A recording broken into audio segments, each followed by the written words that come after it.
TTS Legion Invader League game. This time we have an Imperial Mirror match here. We have TalkPolite over here, one of the founders of this league. Oh, sorry guys, we're going to get a little bit of echo maybe. That should be solved. Okay, great. So we got TalkPolite over here. He is one of the founders of the league. He is running 2 ATSTs here along with General Veers. And on the other side, we have BadgerBanjo. He is fielding 5, and he is fielding more of an infantry-heavy force. So let's take a look at the specifics of each list. So over here with TalkPolite, he has General Veers. So this is a commander. He's about to come out in a week or so, but he's being used with the cards that were previewed for him. And so he has decent fighting stats, but not great. He throws 3 white dice on the offense. He does have surges to crits, Pierce 1. He ignores 1 point of cover, so he's got his 3 white dice aren't quite as bad as they might initially seem. He can remove a suppression token from a friendly unit after he rallies himself. And he has a special action where you choose up to 2 friendly units at range 1 and give each one an aim token. So, unlike Vader, who's kind of a melee powerhouse, Veers is more of a support unit, and his goal is to go out there and give aim tokens to friendly guys, maybe take a few pot shots, but overall he's much less in the thick of things relative to Vader. We then have 2 ATSTs. So the ATST is a heavy tank unit, essentially. It has 11 health, the most of any unit in the game. And you have to do 8 damage to it before it takes a damage result. It has white defense dice, but it does have defense surges, and it's also boosted by armor, which cancels all hits, only crits apply. So basic squads are going to have a lot of difficulty dealing damage to the ATST. Furthermore, it can fire 2 weapons every time that it attacks. Its main gun rolls 2 reds, 2 blacks, and 2 whites. So that's quite a powerful attack. On average, that should get 3 hits per shot with the main gun, and additionally, it has a strong melee attack with 4 red dice. And it can be given weapon upgrades. So this player has taken the DW3 concussion grenade launcher. This upgrade adds 2 black dice at range 1 to 2. And it has Blast, which ignores the target's cover completely. So if he's firing at a unit within range 1 to 2, this ATST can roll 2 red dice, 4 black dice, and 2 white dice, and ignore cover. So that's a powerful attack. It also has Impact 3 for dealing with enemy armor. Furthermore, he has taken the ATST Mortar Launcher. This is a cheap upgrade, only 10 points. Equivalent to the cost of 1 Rebel Trooper, and it's quite strong. It has a minimum range of 4, which is a very long minimum range, but it has range 4 to infinity, so it can hit targets that are well across the board. It rolls only 3 white dice, but it has the suppressive rule, which gives an extra suppression token to the target even if you didn't hit with any of the dice from the attack. And if you did hit, they'll actually take 2 suppression tokens. So this can be a great weapon for putting suppression on enemy units that are out of range of a commander to make them get pinned down or maybe even run away. Both of the ATSTs taken by TalkPolite have the same loadout, with the concussion grenade launcher and the mortar launcher. Additionally, he has some troopers. He has 1 squad of snow troopers with no upgrades. Snow troopers have red defense dice, like all Imperial troopers, and they have attack surges, again, like all the Imperial troopers we've seen thus far. They roll a black die in close combat and a white die at range, so they have the exact same stats actually as the Imperial Stormtroopers. But instead of having precise 1, they have steady, which means that after they move, they can perform a free ranged attack action. This is a really strong ability. The downside of the Snowtroopers is that their special weapon options that we are aware of aren't quite as good yet. There's a flamethrower that hasn't been spoiled yet, so we don't know exactly what it does. But the other special weapon that we do know about, and the only one available for this league, is the Ion Disruptor, which is currently considered very weak because it's short range and it exhausts after you fire it and has to be readied. So he's run just a bare bones squad of Snowtroopers here with no upgrades. Additionally, he has 3 squads of Stormtroopers, same stats as the Snowtroopers, but they have precise 1 instead of steady, so they get an extra benefit from aiming. Normally spending an aim token grants 2 rerolls, but with the Stormtroopers it will grant 3 rerolls. So the Stormtroopers, unlike the Snowtroopers, have been upgraded. Each squad has an extra trooper, so that will put them at 5 guys base instead of 4. And then furthermore, each squad has the DLT-19 Stormtrooper heavy weapon upgrade, which means that you add a trooper who has a much more powerful weapon. Instead of rolling 1 white die, he rolls 2 red dice. He has impact 1, and his gun goes all the way out to range 4. This is probably the best special weapon in the game right now, and most Stormtrooper units that I've seen fielded during the League are using it, because this special weapon gunner has only 1/8 less firepower than the entire rest of the full Stormtrooper squad. Like, his 2 red dice are almost equivalent to the 5 white dice from the rest of the squad. Furthermore, the impact helps you deal with enemy armored targets, and the long range makes it easy for you to engage enemies. We've seen, for instance, in previous games, these guys doing great work against Rebel AT-RTs by splitting fire, with the main squad firing their normal E11 blaster rifles at Rebel troopers that are closer up, while the DLT-19 picks away at AT-RTs that are further away. And that's been very effective. So he has 3 squads of these troopers with this very effective DLT-19. So overall, he has 4 squads of troopers. That's a little light. 3 is the official minimum, but many armies are in fact fielding 5 or 6. He has Veers, but then he has the 2 ATSTs, which are going to provide a lot of presence to his army. And looking over at the other Imperial player here, who is BadgerBanjo, he is fielding Darth Vader. Darth Vader is the most powerful commander in individual combat. He rolls a massive 6 red dice in close combat and has Impact 3, converting 3 hits to crits against armor, and Pierce 3, so the first 3 successful saves rolled by his opponents when he attacks them will be ignored. That's a very, very powerful combination. Additionally, Darth Vader has Deflect. If he spends a dodge token while defending, he gains defense surges, and if the attack being used against him is a ranged attack, the attacker will suffer a wound for each surge rolled. So he can bounce those blaster bolts right back at the guy shooting them and take them down. He is immune to Pierce himself, and he has Master of the Force 1, allowing him to ready one of his Force upgrades during the end phase, and Relentless. After you perform a move, you may perform a free attack. This player's taken Saber Throw, which lets you use half your attack dice, in this case 3 red attack dice, at range 1 to 2, instead of just in melee. He has Force Reflexes, which lets him take a dodge token for free. This ability exhausts, but then you can use his Master of the Force to stand it back up. And he has Force Choke, which can just kill an enemy model within range 1. Looking at the rest of the army here, it looks like the players are getting started, so I'm going to be a little quick here. We see, it looks like there are 5 Stormtrooper squads. 4 of them are Stormtroopers with the Extra Trooper, the DLT-19 heavy weapon that we already discussed, Impact Grenades, allowing them to be powerful against vehicles at close range, and Targeting Scopes to give them better accuracy.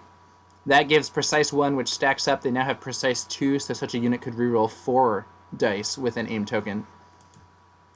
Then he has 2 other squads, which instead have the HH-12, the anti-tank rocket launcher, which cannot move and fire, but it has 3 black dice and Impact 3. You do have to reload it after each shot, but that might give him a good chance of doing damage to those big ATSTs. The HH-12 Stormtroopers have diversified their upgrades by taking Concussion Grenades, giving them Blast, which ignores cover at close range, rather than the Impact Grenades on the other squads.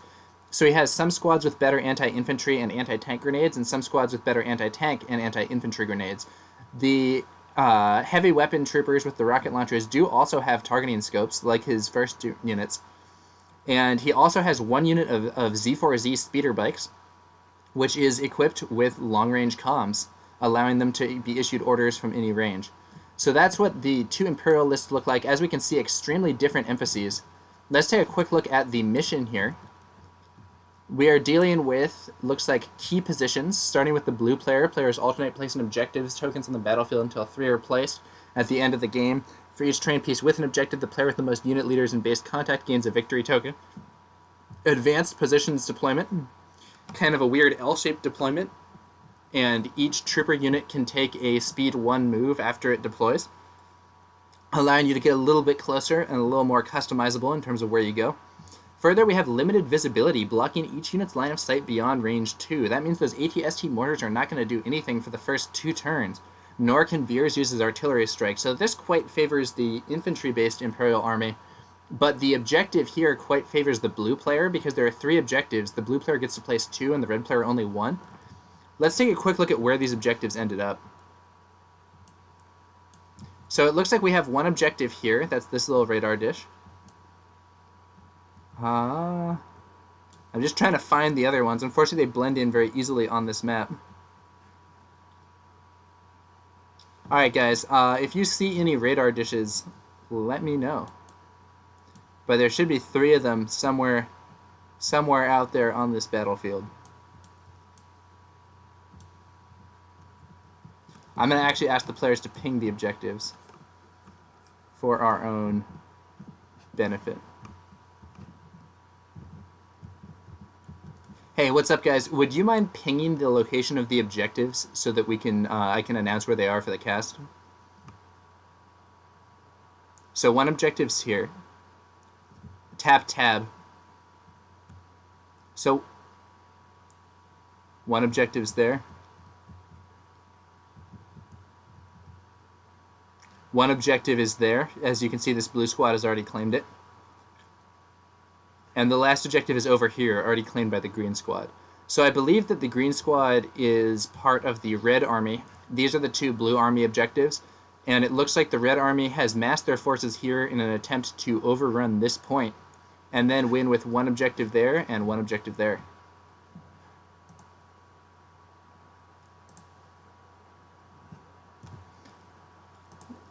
All right.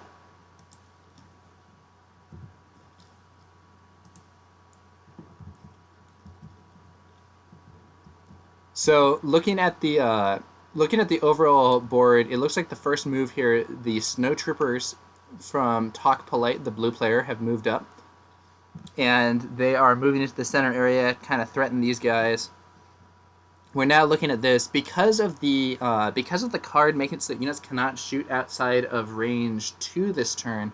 I suspect that it's going to be comparatively easy for both sides to advance towards the positions that they're going for, with comparatively little shots being fired. So we're seeing, yeah, it looks like 2 moves here from the red stormtrooper squad, and they're moving forward for the they're moving forward towards that objective.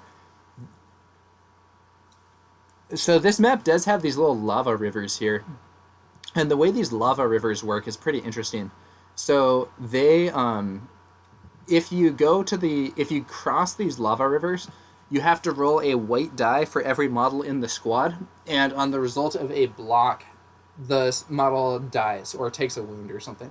So if one of these full stormtrooper units crosses, they have to roll 6 white dice, and there's a 1 in 6 chance for each die to lose a guy. You can, however, spend 2 move actions to cross it without having the danger, similar to the climb versus clamber rules. But it will potentially add some casualties to this red army as they move forward to attack the objective. As Tarun, thank you for the 5 bits, dude. Good to see you here, and I appreciate the bits. Yeah, we have so this is an Imperial mirror match. The previous matches that we've shown have been Imperials versus Rebels. So historically speaking, and this could, certainly, the dice could not cooperate with my prediction. Generally speaking, Rebels are better on offense, Imps are better on defense. And when 2 Rebel armies fight, casualties are inflicted very quickly. But when 2 Imperial armies fight, sometimes it can take a while for there to be heavy losses inflicted. So we'll see, and we'll see how that pans out as the turn progresses here. But given that we have the limited visibility, which is going to prevent a lot of shots from being fired, I do think it's very possible that we will not have many casualties, at least during this first turn. Looks like one squad of the Imperial troopers from Red is moving up here, maybe to confront those snow troopers.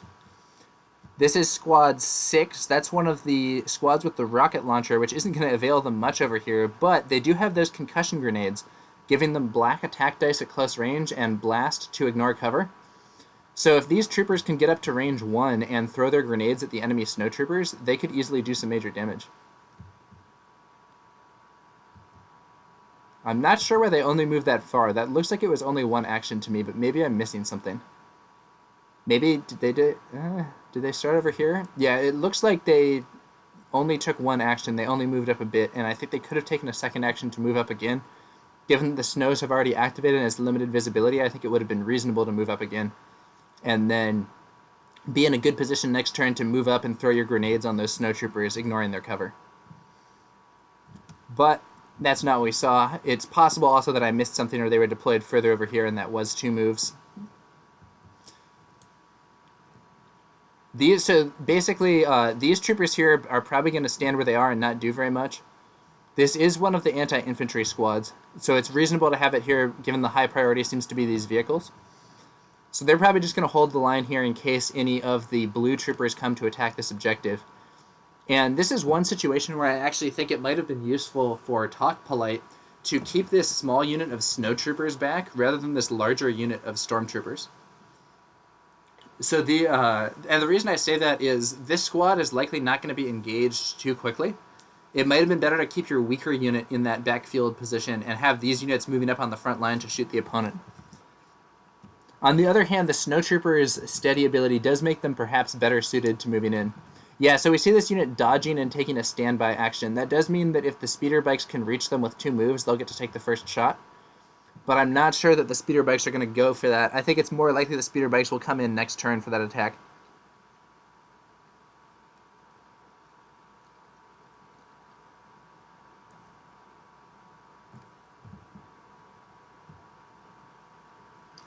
As to run in the physical game, are elaborate maps with 3D pieces normal? Yes, they are. So in miniatures games, this elaborate, maybe not. This is a pretty cool board. Most game stores aren't necessarily going to have something as cool as this, but it is very normal to play miniatures games with 3D terrain, and if you don't do it, the game actually gets a lot worse, to be frank, because you need terrain to create interesting situations in terms of line of sight, in terms of where you're maneuvering your units. There are a lot of things where that terrain actually becomes very important. Alright, so it looks like this blue squad of troopers is moving up twice, so they're going to move right up to the edge of that lava, and like the other troopers, prepare to assault and cross it. Or perhaps they're just going to be taking some pot shots against those ATSTs. We'll have to see how it goes. So these Imperial troopers would be in a pretty weak position here. If we turn the perspective, these ATSTs can see them very clearly and might be able to do some major damage, but with that limited visibility, I don't think the ATSTs are going to be able to shoot at them unless they move up aggressively, which will in turn put them at risk for taking some damage when the Imperial rocket launchers and anti-tank grenades come into play, as well as Vader's lightsaber, which is quite strong against vehicles. General Veers is coming up. He's giving aim tokens to the ATSTs, so maybe we will see those ATSTs advancing and firing if they can get within range 2 on the oncoming Imperial troopers. So General Veers is doing what he does best, giving aim tokens to more relevant units. And then he's going to take a dodge token himself, even though it's unlikely anything will shoot at him. It's possible it would have been better to move to like there or something, but that's okay.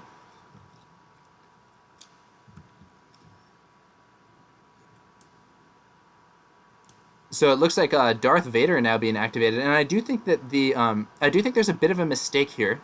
I think that Darth Vader should be on the front line. As it stands, he's not going to be able to move his full distance on that second move, I think. I think he's going to be blocked by his own troopers.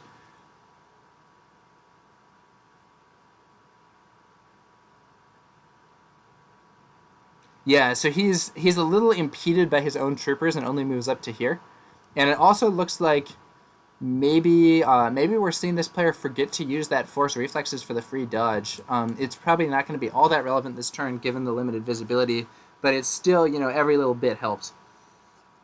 So we are seeing a bold assault against this objective here by the red Imperials, and I suspect that the game is going to be decided by the impact of this attack. If the red Imperials succeed in attacking into this zone and capturing this objective, they'll probably win with 2 objectives, but if the blue Imperials can hold them back, I suspect they'll be able to hold their home objective, and this objective and the one objective here will not bring a victory for the Reds. But we'll have to see how it goes.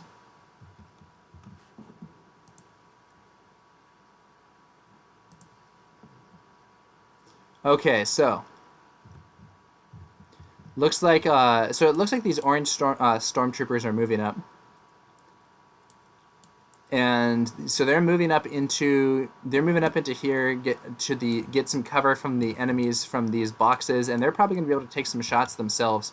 Given that given how aggressively those guys have been moving up, I suspect that does mean they're going to be within range too. So the orange stormtroopers staring down a big swarm of enemy stormtroopers, but they're going to get to fire the first shots.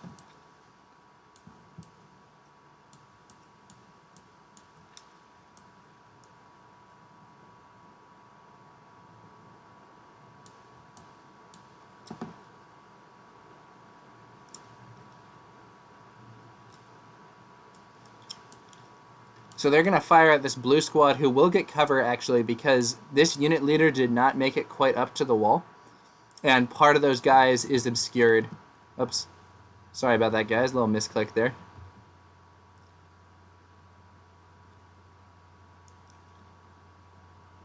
So that's going to be 5 white dice and 2 red dice from this Imperial Trooper squad.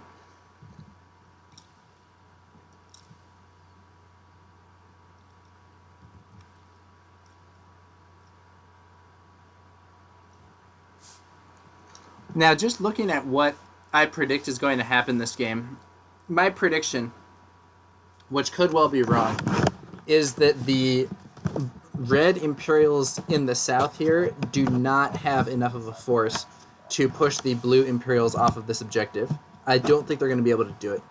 Because just looking at what's going on here, we have 3 Stormtrooper squads in Vader versus 2 Stormtrooper squads, 2 ATSTs and Veers. I think this side's going to win. I could be wrong, though. We'll have to see. If these guys don't do a lot of damage, though, they're at risk of being cleared out by the grenades from the troopers over here. These troopers do have a lot more upgrades. So it looks like the opening shots are actually coming in at Vader. Yep, there he is. Vader is the target. And it looks like forgetting to use that force reflexes might be costly here, as Vader won't have a dodge token available. He takes 4 hits. There will be the cover, so he has to take 2 saves. 4 hits, -2 for heavy cover from those boxes. 2 saves for Vader. Saves them both. He may have forgotten to use force reflexes, but his just normal saves are on point. Darth Vader does have that red defense die, and the red defense die saves 50% of the time. So it's equivalent to a 4+ save if you're familiar from Warhammer 40k. As Tarun, yes. So it's actually kind of a mix. So cover is determined from the squad leader. Line of sight is determined from every model, but you ignore other trooper models. So if the squad leader can't see the target, but other guys from the unit can, they can still shoot, but it will count as obscured because you look from the squad leader to determine cover. However, all your guys need to be able to see to shoot their weapons, so any guys who can't see don't contribute their dice. Alright, here come those ATSTs. This is going to be important. Whether or not these ATSTs can do a lot of damage should be pretty relevant to determining how this game will go. Alright, there's an ATST moving up. Its movement track is a little obscured by the fact that this thing is so small. So they're in range to the red and blue troopers, it looks like. And he has the aim from Veers. This could be some scary damage coming in.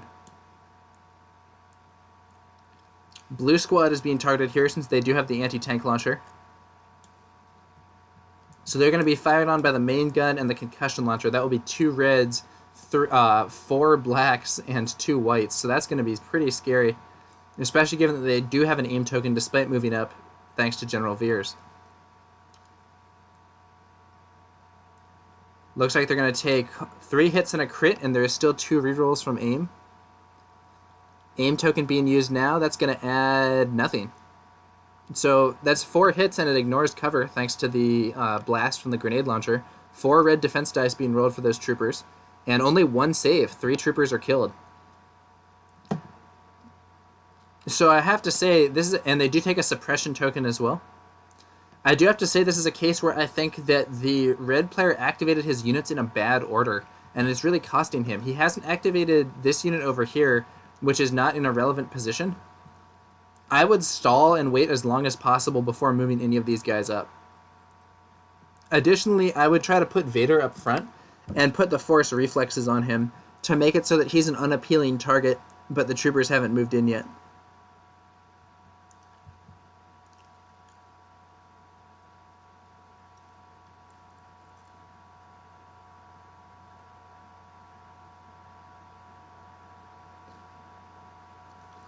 Alright, looks like he's removing some casualties here.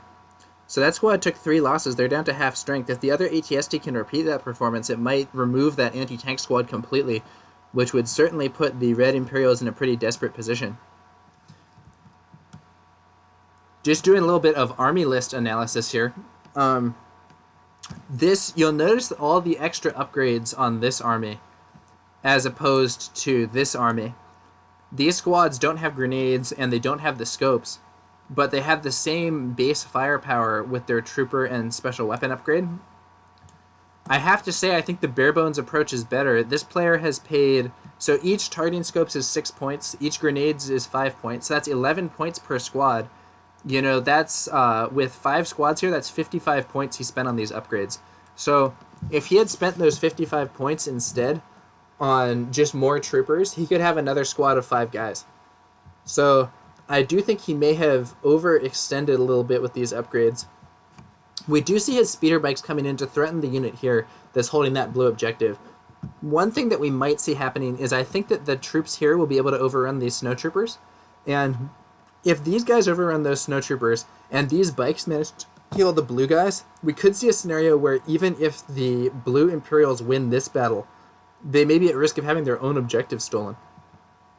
Looks like the second ATST is coming in now, so this is going to be the other big chance for the blue Imperials to do damage this turn. And we'll have to see how that goes. I do think that with the extra aim token from General Veers there, they have the potential to do some major damage.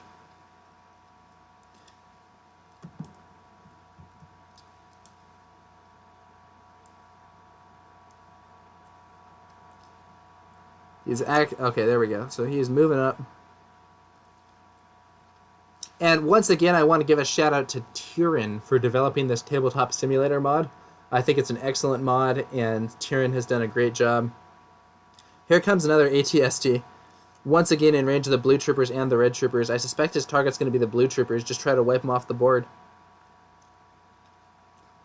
If he can kill just 2 blue troopers, he'll remove that rocket launcher, and a significant chunk of the anti-tank ability in this lower area will be eliminated.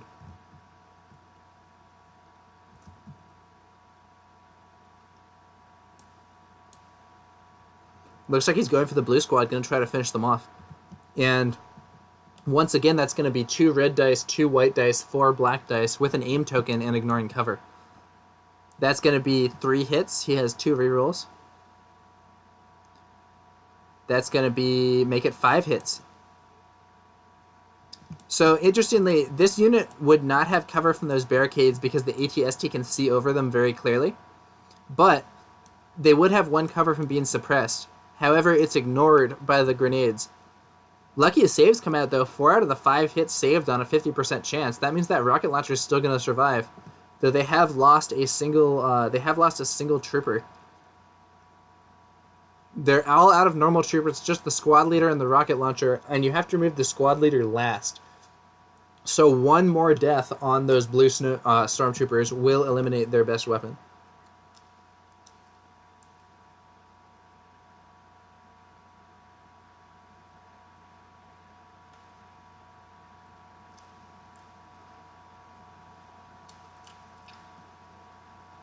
Alright, looks like that's going to be it for the turn.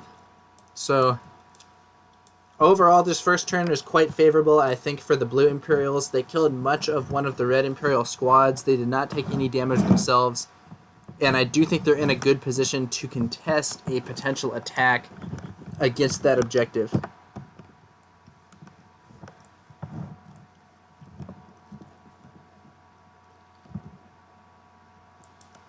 Alright, so what orders will come out here?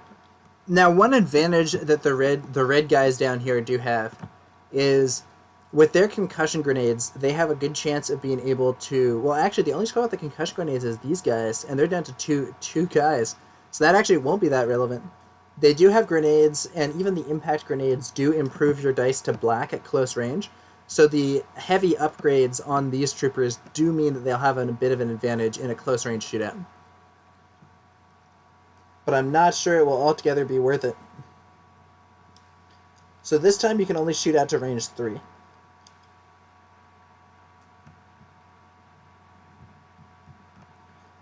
Alright, players selecting their orders here. General Veers' maximum firepower kind of artillery bombardment card's a little wasted here because of the positions. Looks like we're going to see the evasive maneuvers come out, which gives dodge tokens to friendly vehicles and lets them spend those dodge tokens to cancel crits. This is a great card to use against these anti-tank weapons. Normally dodge tokens only work on hits,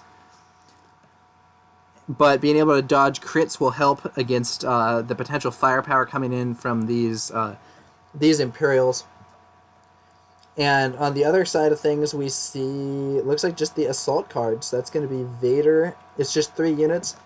He's activating Vader, he's activating the Blue Troopers, and he's activating the Speeder Bikes using their long-range Comlinks upgrade. They can be issued orders as if they're in range of the nominated commander, so even though Vader's clear over here, he can still give an order to those bikes. However, because the evasive maneuvers card is only going to be 2 pips to the 3 pips of the assault card, the Blue Imperials will be going first, and that could be quite relevant given that they only need to do 1 wound to get this blue rocket launcher off the board and eliminate a serious threat to their ATSTs.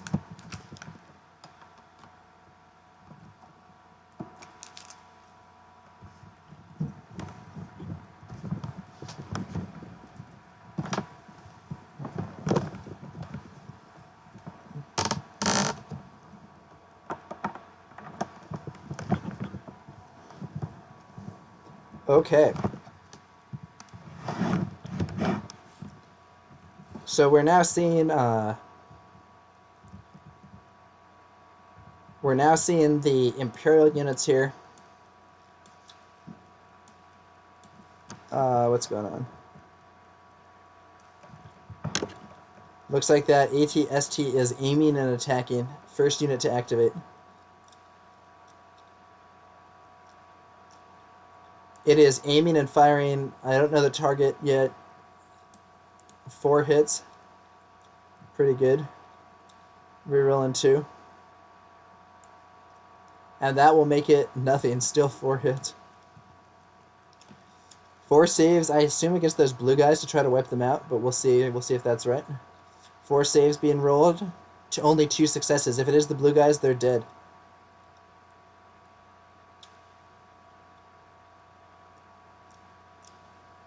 So we see here that he actually rolled 2 blocks and 2 surges, but stormtroopers do not have defensive surges, so those surges do nothing. Oh, it looks like actually maybe the red squad was being shot at. It looks like another suppression is going out to a different unit here. Yeah, it looks like those reds have actually been targeted, and they lose 2 guys. So kind of getting some suppression out there.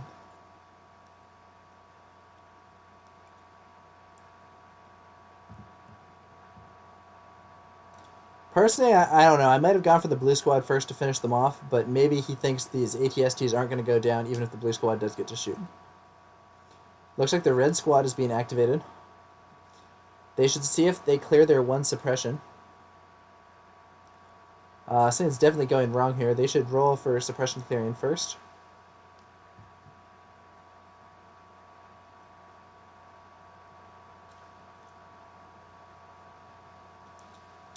So if this unit doesn't clear its 1 suppression, it will only get 1 action. So they need to roll a white defense die. And on a block or a surge, they will clear the suppression.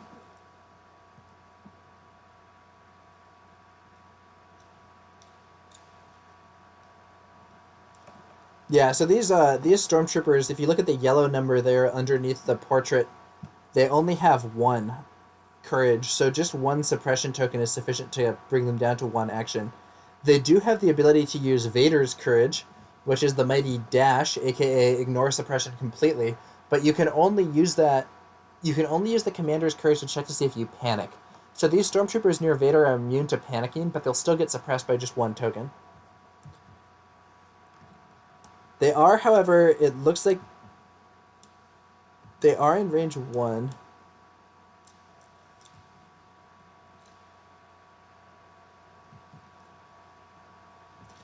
Looks like they're going to fire their weapons at the ATST.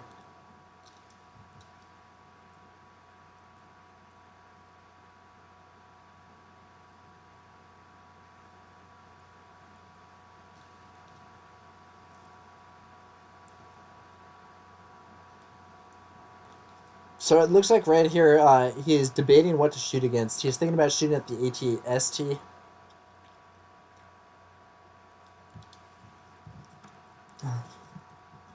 Yeah, so I personally don't think that's the right target. These troopers are within range 1, and I would throw the grenades at them.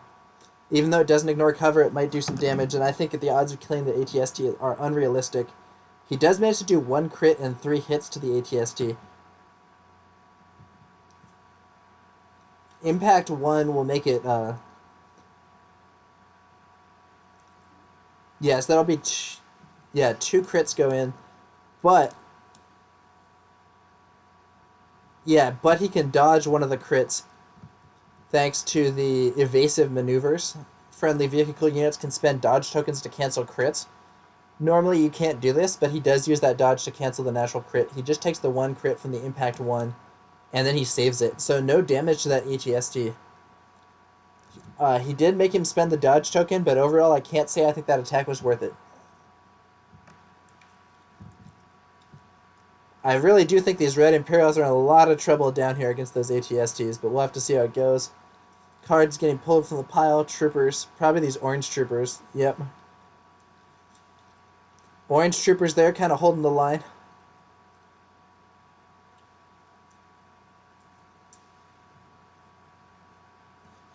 They're going to shoot Vader. They're going to aim and shoot him. They'll have 5 white dice and 2 red dice since they have not taken any losses, and they'll have 3 rerolls because they do have precise 1. Here come the dice, 5 whites, 2 reds. And we see 4 results since stormtroopers do have attack surges. Surges become hits. And the 3 misses will be rerolled thanks to aim token with precise 1. That'll add another hit and another surge, which turns into a hit, so that's going to be 6.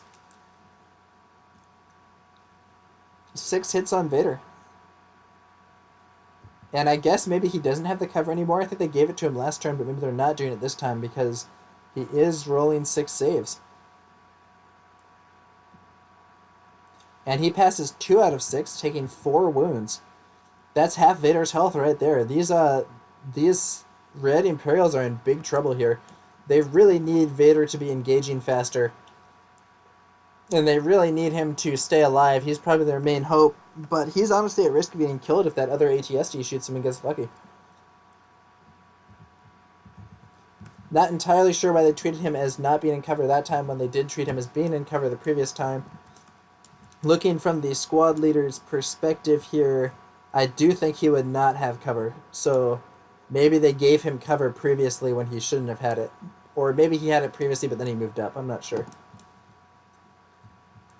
Seeing if the blue troopers clear suppression. They do not. They are still suppressed.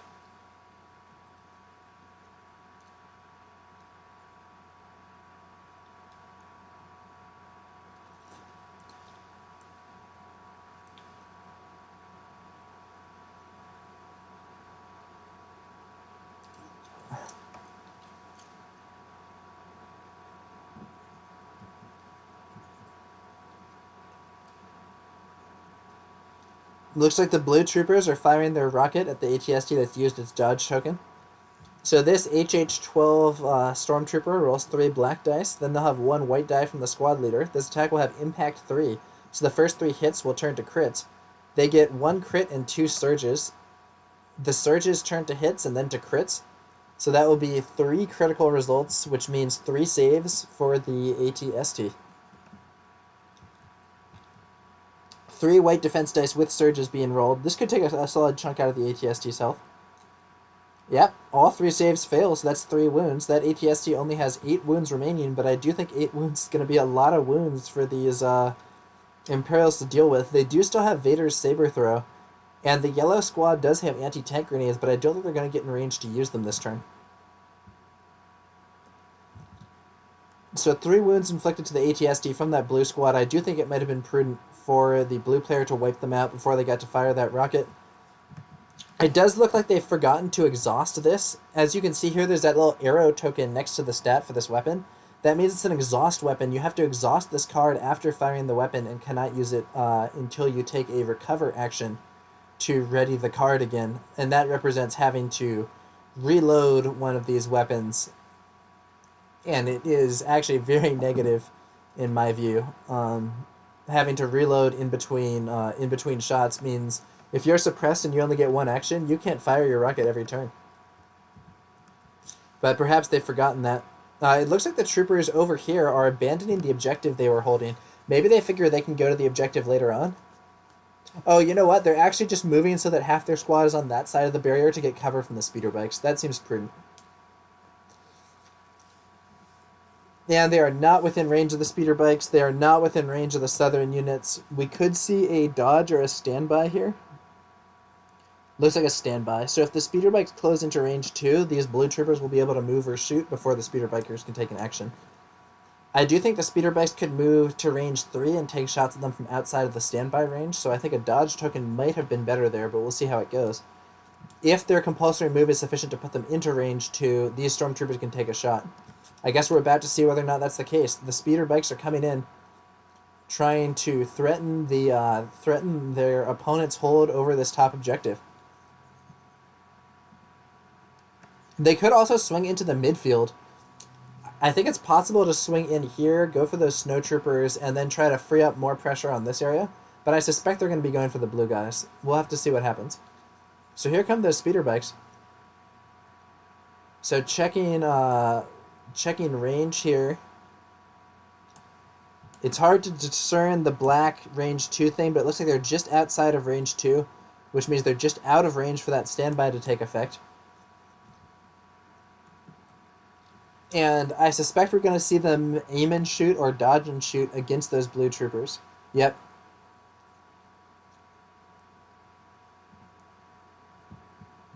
Yeah, they're going to aim and shoot. So this is that scenario where I think it might prove to be a bit of a mistake to have used standby instead of dodge. The red player is not moving into range 2, so that standby won't take effect, and the blue squad will lose its standby token after it takes a suppression from getting shot here. So each speeder bike has a AX-20 blaster with 1 red, 1 black, 1 white, impact 1.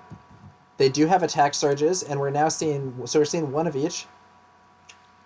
And 5 hits when you factor the surges. The 1 misses rerolled, still misses. But 5 hits. So that's going to be cover 2, makes it only 3 saves being rolled. Cover in this game is 50-50, so moving on a barricade 50% like this means that an attack from either of these sides will have cover. 4 red dice being rolled, that's incorrect, it should only be 3. And it looks like those dice are not doing well. 3 troopers are killed. Additionally, that unit should take a suppression and lose its standby token for taking a suppression. So 3 Imperial stormtroopers are killed by those speeder bikes, and we do see something that might force this blue player to split his forces up a bit, send some of these guys up here to deal with losing this home objective. But we'll have to see how it pans out.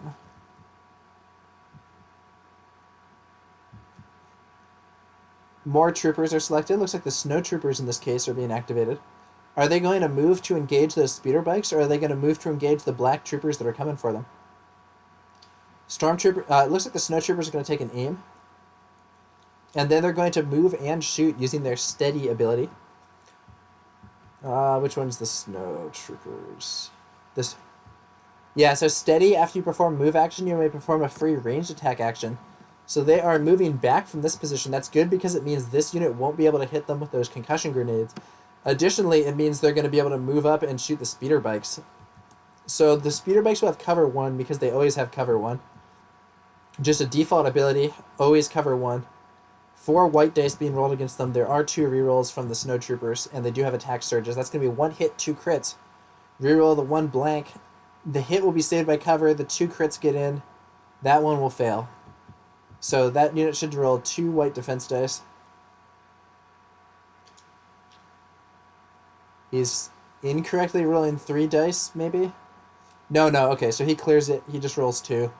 And 1 success. So 1 speeder bike is wounded. They do have defense surges, so that is a success. And each speeder bike has 3 wounds. That's just 1 wound to the bikes. They will have to take 2 more to even lose 1 bike, and 5 more to lose the entire squad. These speeder bike units are quite strong in my view.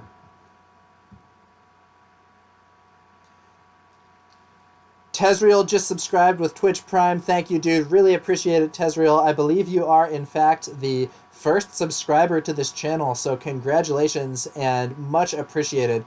We will strive to bring out more content here. Biggins13 says, it seems this guy built a list specifically to counter TalkPolite's list. Also, compulsory move wouldn't trigger standby. It's not an action. I think the actual wording of standby is that if a unit moves, shoots, or performs an action within range 2, and I believe the compulsory move does count as a move in that component. But I could be wrong. You know, maybe there's a dev ruling on that somewhere. Yeah, with respect to this specific list, I do think that this list is conceivably strong versus TalkPolite's list. He does have more impact weapons than you would take normally, which does give him more game against these ATSTs, but I do think he's spent maybe too many points on those grenades and other upgrades, and I do think it means that TalkPolite's list is a little more efficient, so we'll have to see if that prevails. Tristan Wolf, good to see you. Tristan Wolf says, I was trying not to get into this game, and now you're streaming it, and it looks fun, and I want to buy it. Also, congrats on your first sub. Thank you for the congrats. And yeah, this is a sick game. You know, I actually have a bunch of the physical miniatures here that I'm working on. I'm still assembling my units. Have not played a game in person yet, but I've been loving it on Tabletop Simulator. I used to play Warhammer 40k. I still do, in fact, and this is really streamlined and smooth relative to where 40k is right now. So it looks like these stormtroopers are moving up. They can see at least some of the snowtroopers from various angles, and they're going to fire, though I do believe the snowtroopers will have cover 2. Yeah, since at least 2 of them are going to be concealed from the perspective of this squad leader by those crates. So that's actually... Oh, no, they're doing this wrong. This rocket launcher does not get to fire. It cannot fire on the move. He has to fire just a normal die. That is not correct. But looks like they did roll the rocket launcher shot incorrectly.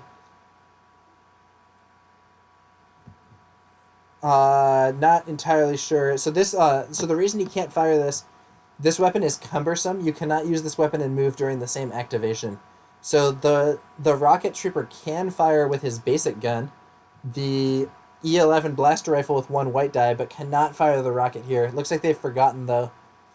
So we do see 2 surges, 2 hits, but with heavy cover blocking 2 hits, that means that's going to have no effect, just a suppression on those snowtroopers. Yeah, very... On the other hand, it does look like they... so that now they remember the suppression over there as well. They don't remember to clear the standby, but it probably won't do anything, so that's fine. And it does look like they've forgotten to exhaust the rocket launcher again. I'm wondering whether or not...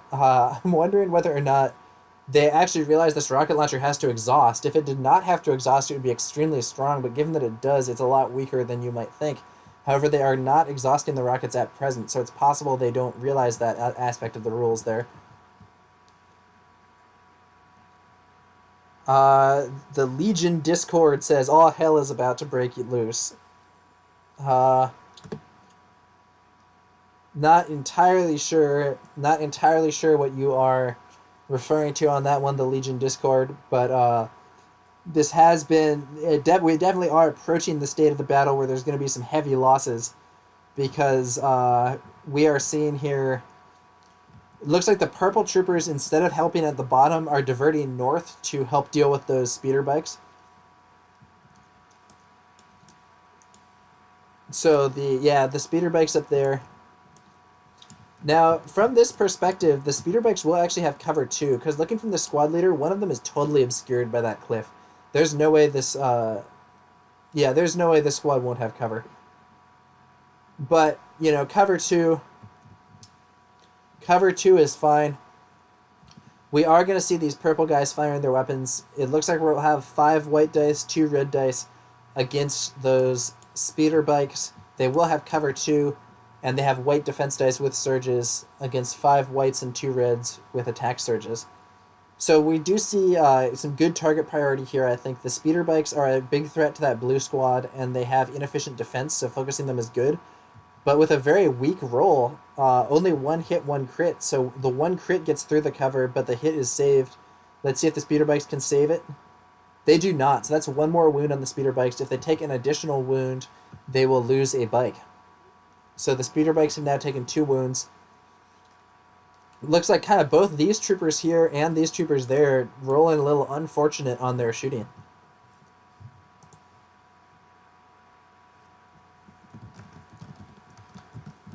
Let's see here. Tezreal says he's painting as he watches. He's got to see how the rest of his bracket is going. Yeah, so this is these games are being played as part of the Invader League, which is an online league. We're currently in the like pools or initial brackets phase of this league, and we're currently seeing the we are currently seeing which guys are playing. I don't remember which bracket this is from, but I believe Tezreal's in the same bracket, so he's seen how some of his potential opponents are faring in the league. We are seeing, looks like these stormtroopers are going to cross the lava river, so he's going to have to roll 6 white defense dice, and any hit will lose him a model from that stormtrooper squad. Afterwards, I think we're probably going to see them fire some shots.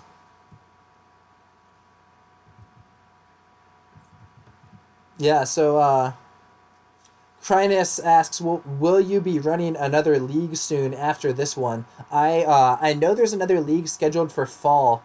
This one is going to take quite some time because after the initial rounds, I believe there is also going to be... So after the pools, there's going to be a playoff round, which I think is going to be single elims, maybe double elims.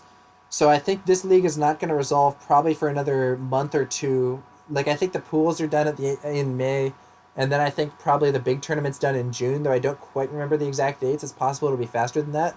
So then I do think we're going to see another league, but it probably won't be until the fall. However, there are people constantly playing casual games, and it's possible if there's enough demand for a new season of the league, we will see another season get started sooner rather than later. Tezreal says he already played Talk, and he's playing Banjo a week from now. How did your game against Talk go, Tezreal? Alright, so it looks like firing on the ATST has managed to deal 1 more wound, thanks to the Impact 1 from that DLT. So that's going to be... The stack of wound tokens is not highlighting properly for me. Let's zoom in really close. I think he's now taken 4 wounds. Yeah, that's right. 4 wounds there on that ATST. So he has 7 more. It is possible that we're going to see this one ATST go down. He has taken a lot of damage. Tezreal says, yeah, sorry to hear that, Tezreal. Other game went badly. You know, it happens, man. Sometimes you get messed up. Did TalkPolite use these same ATSTs against you? And here we're seeing General Veers activating.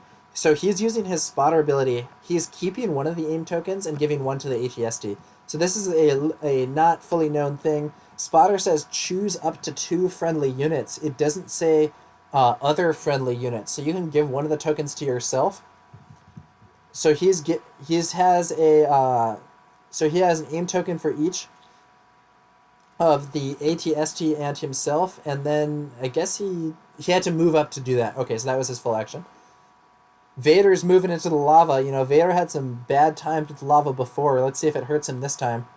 And I do think we saw 2 guys die to crossing the lava river, which is really not lucky on a 1 in 6.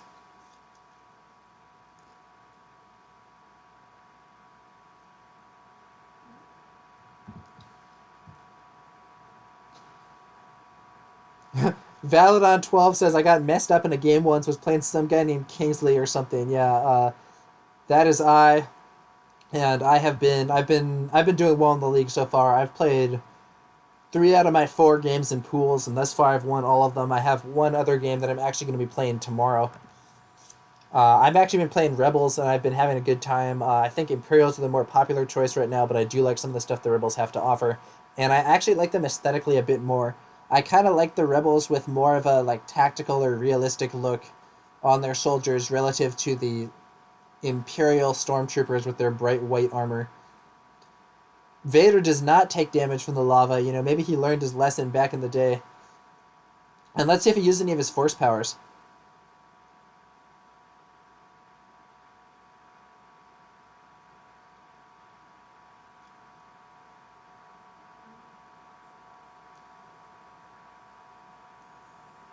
So it looks like he's actually deliberating force powers.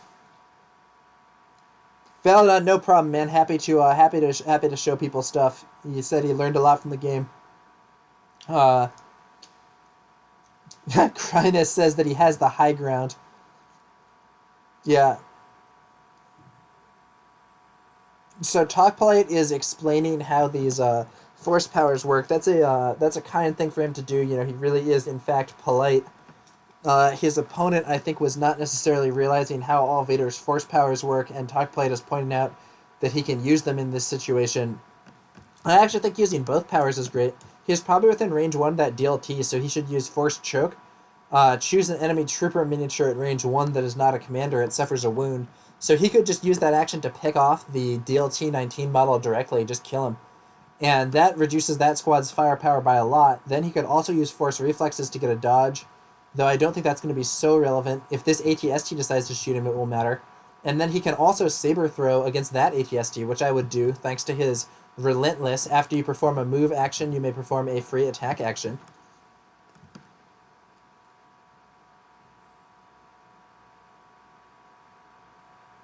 Yep, so he is indeed choking that DLT trooper.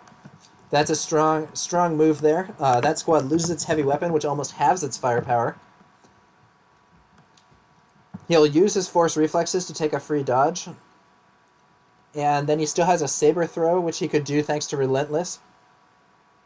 And since that Saber Throw does have Impact 3 and Pierce 3, yeah, it's good against the ATST. It looks like that's who he's going for. Saber Throw against this ATST here.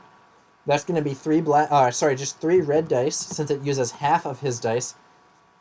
Impact 3 and Pierce 3. Any hit or crit just goes through with no save. 2 hits, that's going to be 2 more wounds. That ATST will take 6 wounds, so it's taken half damage this turn. Vader has a very powerful attack, but he may have taken too much damage here. We'll have to see what happens next. All TalkPolite has left is, I believe, this other ATST. He's in range of a lot of the Imperial units there. You know, we could see, if Vader rolls well on his saves, we could potentially see this ATST go down next turn. This squad has lost a lot of its firepower. If Vader can stay alive, I honestly think he might be able to do a ton of damage to these units over here, and maybe swing this objective. Maybe swing this objective for our man BadgerBanjo. Tezreal says Vader getting to these ATSTs next turn will be big. Yeah, if I were BadgerBanjo, I would probably use the Implacable card to potentially give Vader 2 activations and go straight for those ATSTs. Wow, ATST fires and only gets 1 hit. He does have an aim. He has 2 aims, so he aimed once. And then he is going to have the aim from Veers. So he has 2 aim tokens for 4 rerolls. Still only 3 hits. Who's the target?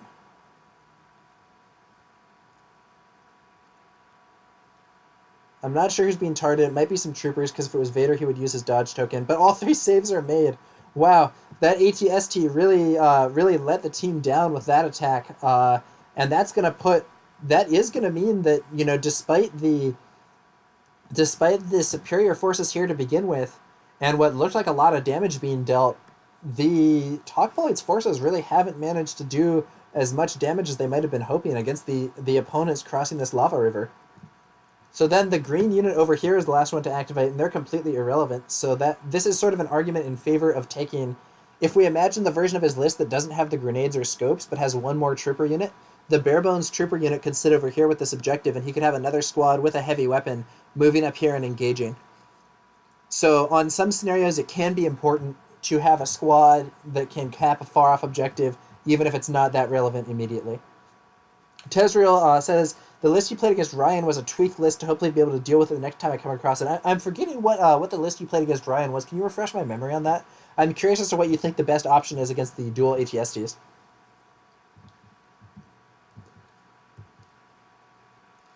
All right, looks like he's doing some measurements here to check some ranges, think about what's going on. They're putting down their command cards. I think Implacable here and Artillery from Veers. Exactly right. Implacable, at the end of Vader's first activation, he can suffer a 1 wound to shuffle his order token into the order pool. During Vader's second activation, he performs 1 fewer action. And maximum firepower for Veers for the Artillery. So they're rolling off to see who will get first. If it's a block, TalkPolite. If not, BadgerBanjo. It is a block. TalkPolite will get to go first. Each of them will activate their commander only with these command cards, since they say General Veers and Darth Vader. And so I suspect what we're going to see here is Veers will try desperately to take down... I think if Veers runs back, he might be at range to fire his artillery at Vader. And then the goal will be for Veers to try to take down Vader before Vader can do some major damage to those ATSTs this turn with his double activation. Yeah, so Vader gets to stand one of his cards up, and I would stand up the Force Reflexes here for sure. He can choose to ready either choke or reflexes, and I would go for the reflexes because I think the dodge token is going to be important for keeping Vader alive. Whoa, something's wrong here. He's trying to act...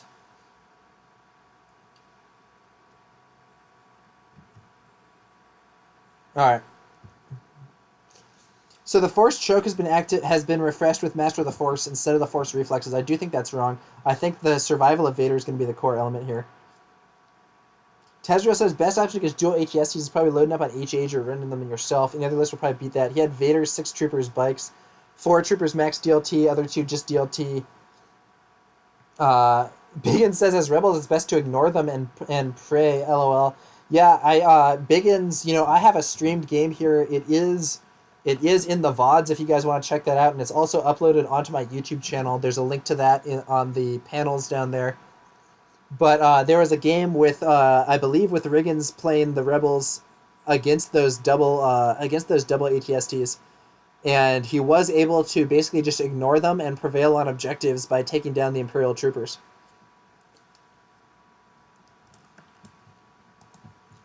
So now we're seeing, so Veers has aimed, given an aim token there, and is now firing his artillery on Vader. So if he rolls maximally lucky, he has 4 red attack dice. Vader has 4 wounds left. If he hits with everything and Vader fails all his saves, Vader will die.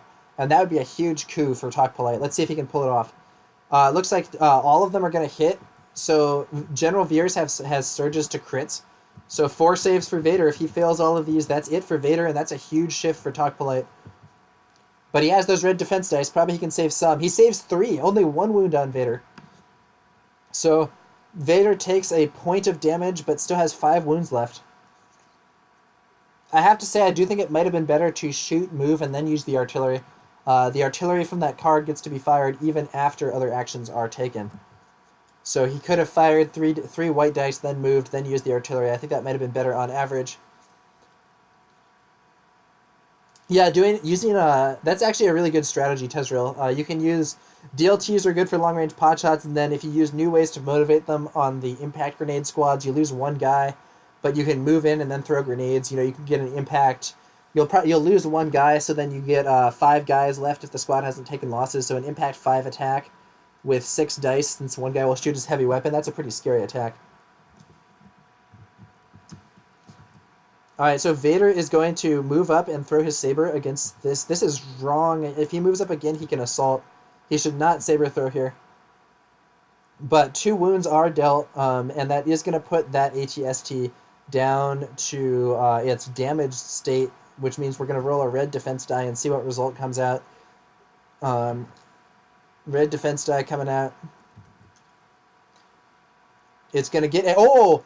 Weapon destroyed. That is the best result for BadgerBanjo. He gets to choose a weapon to remove. And I'm going to bet he removes the main gun, since it is vastly more powerful than any of the ATST's other weapons.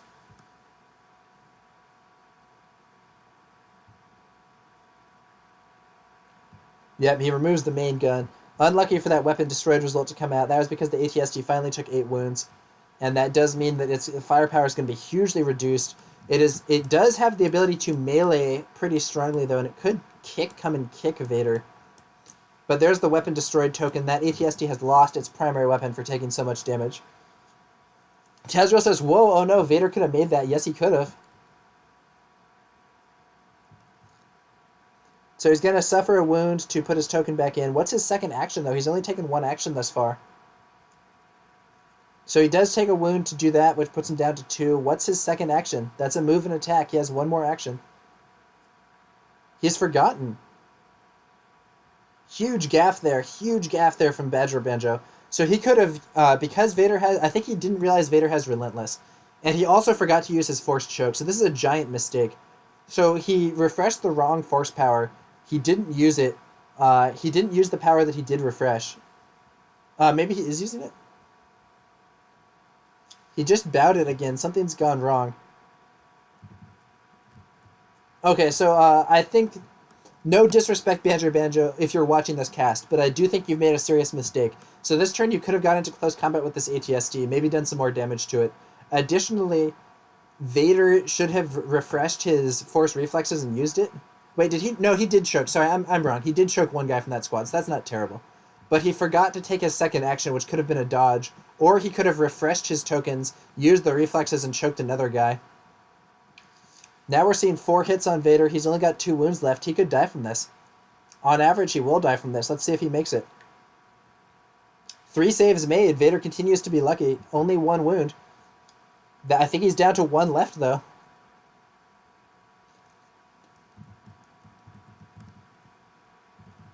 Oh, man. If BadgerBanjo can pull his Vader card before Vader gets killed by various units, and he gets to move up and do another attack, he could take down that ATST or kill all those troopers very easily, which would definitely change the scenario. I do think Vader's going down, though, in part because of the mismanagement on some of these things, and that might mean that this attack will fail on the south. It isn't Vader that comes out. He really needed Vader to come out again before the other ATST shoots and potentially kills him. Looks like the red troopers are being activated here.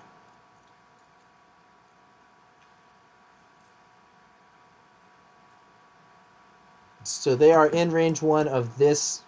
What's going on here? So he's using the wrong movement template. This does slow you down, so you would have to move at speed 1.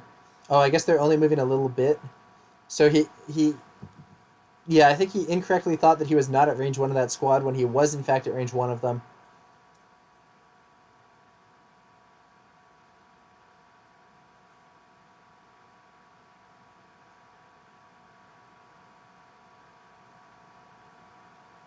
Yeah, so he's going for the he is going for that orange squad with the impact grenades. He was already in range, so this was a bit of a gaffe. But the grenades, even though the impact doesn't do anything against infantry, it only works against armor, he does have 3 black dice and 2 red dice, which is more powerful than normal stormtrooper attacks, generating 4 hits. Cover will save 2 of those, but 2 hits will get through. Let's see if those saves succeed or fail. Those orange stormtroopers getting hit by the force chokes, and now by more shooting, they're not looking so good, especially because that force choke killed the DLT. And they save both those. That's a lucky move. They will take a suppression, but that does mean that squad's going to stay alive a little while longer and have some more dice to throw back at the stormtroopers over here, or maybe at Vader. ATST comes up. I would personally activate the wounded ATST here. I would move up to Vader, and I would try to kick him to death.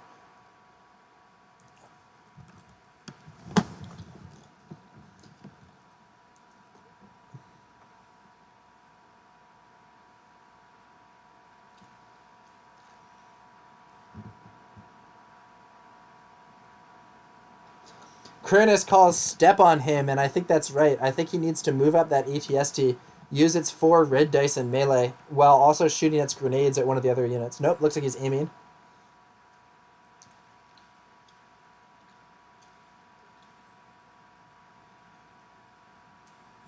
Looks like he's shooting the, looks like he's actually going to be shooting...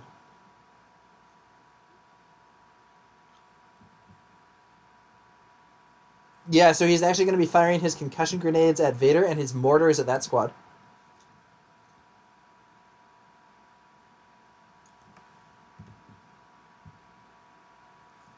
It sounds like BadgerBanjo didn't understand hostile conditions, or I'm sorry, not hostile conditions, limited visibility, and thought it was permanently active, so he didn't realize that mortar could be fired.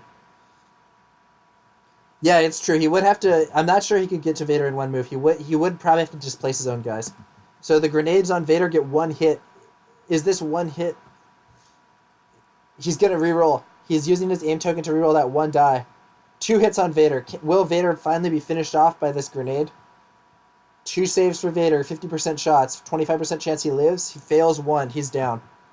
Vader dies without using his second activation. I do think BadgerBanjo mismanaged that. He should have used the dodge token and he should have moved up twice. But it is what it is. With Vader down, I do think there's going to be some trouble on the wind here for the Red Imperials. They may be winning here, but I think they won't be able to finish off the other ATST without Vader. They will be able to likely take this one down.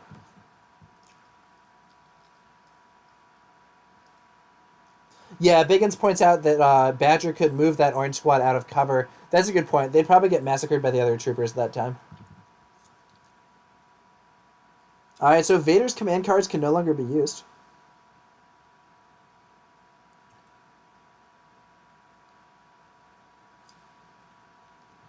TalkPolite giving some friendly advice, saying those force reflexes should have happened.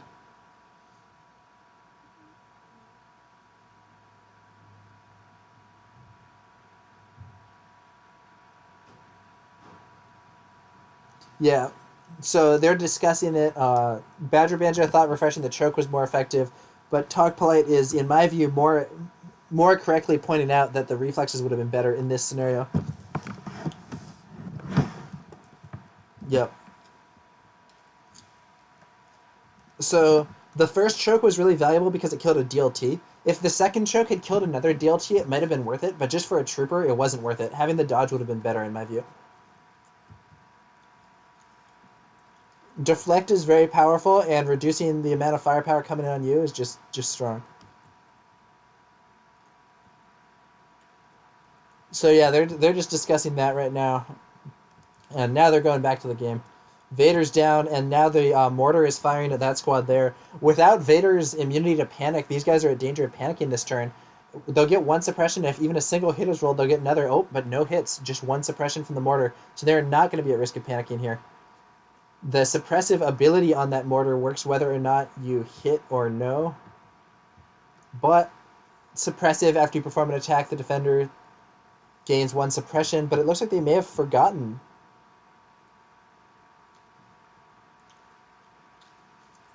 Have they forget? Oh no, okay, they're making a suppression token now. Okay, so they did remember. It is only one suppression token, simply because the mortar did not roll any hits or crits. The way suppression works in this game, if your attack rolls at least one hit or crit, you put a suppression token on the target, even if it was saved by cover or dodge. Looks like the blue troopers there are activating.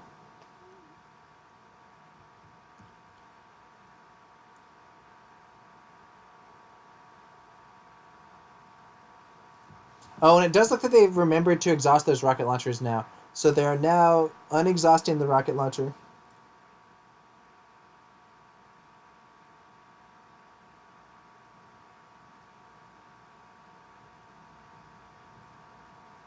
So they did remember to exhaust the rocket launchers now. And so they take a ready action to get that, or a recover action to get that rocket reloaded. And now they're firing, I think, on the wounded ATST to try to finish it off. They get 2 hits, so that will be 2 crits, 2 defense dice. I think he's taken 8 wounds, but he may have taken 9.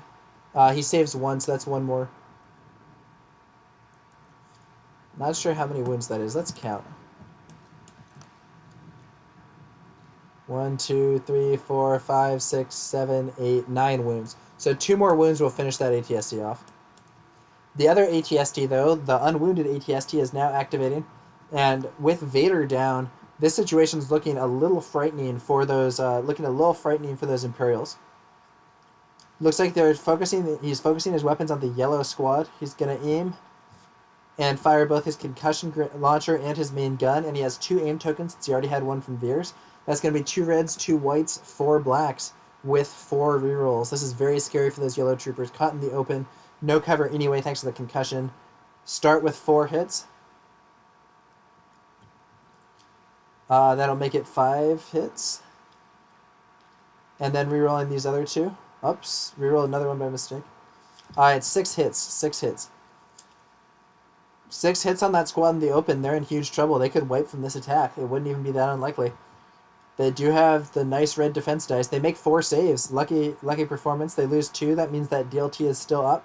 But these, I do think BadgerBanjo's forces are really, really flagging here. He's running out of troopers. Those ATSTs are still up. He's probably going to kill this ATST, but the other one I don't think is going to go down with Vader off the board.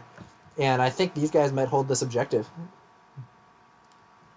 This is, after all, only turn 3.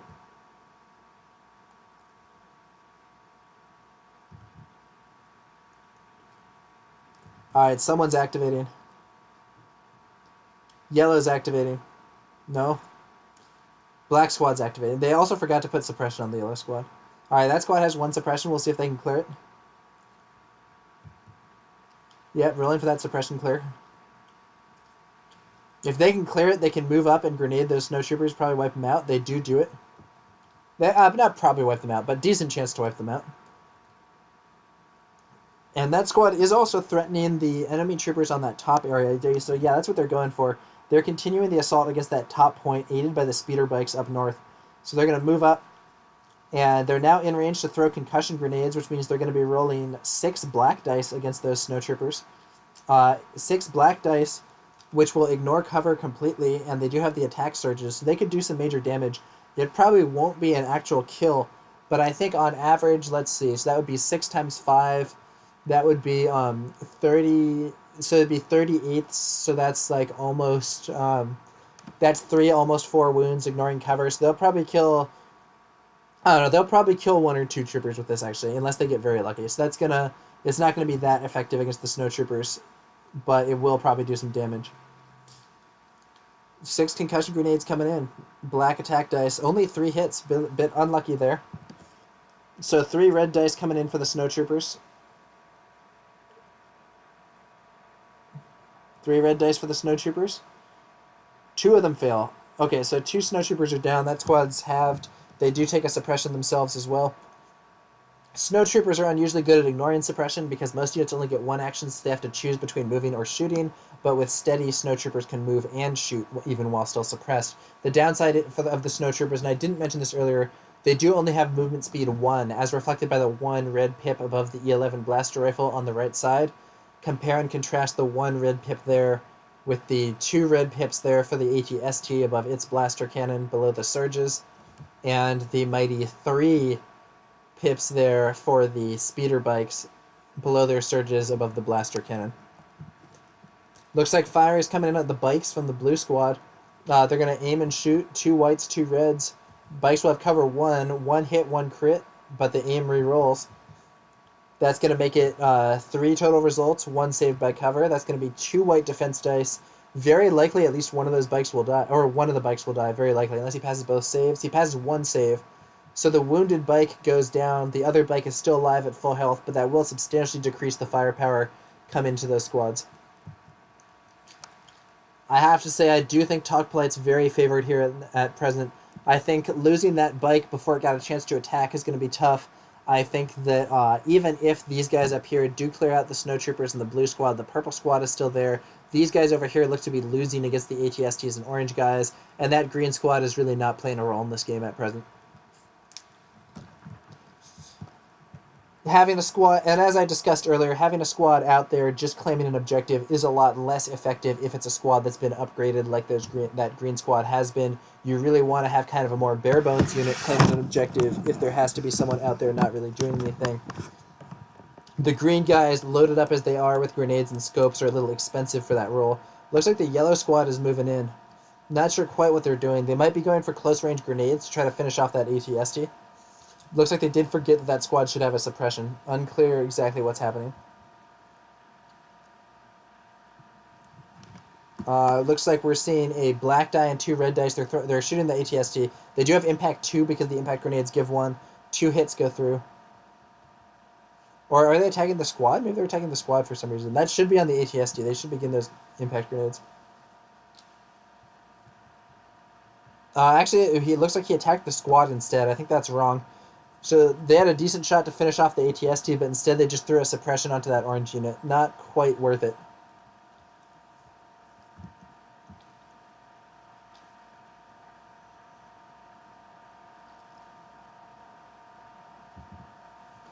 As we can see here, the squad leader from the yellow stormtroopers did not quite make it to the cover, and these troopers therefore have cover against him. If he had managed to touch it, he could ignore it, but he did not manage to touch it. However, he also ignored suppressions. That's fine. Wow, the orange troopers clear both of the suppression on them. Probably going to do some dangerous retaliation here. So I think with this unit...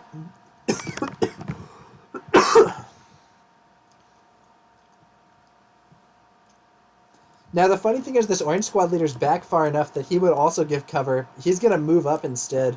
So he's moving to this point to prevent the yellow guys from getting cover instead of aiming. And now they're going to fire 4 white dice into probably the yellow squad.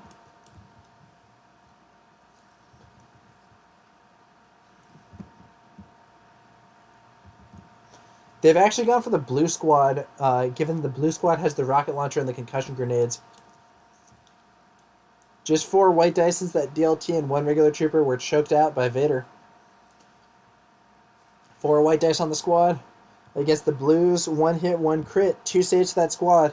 Any failed save means the rocket launcher's dead. 2 failed saves wipe the squad. Both saves fail, the blue squad's gone.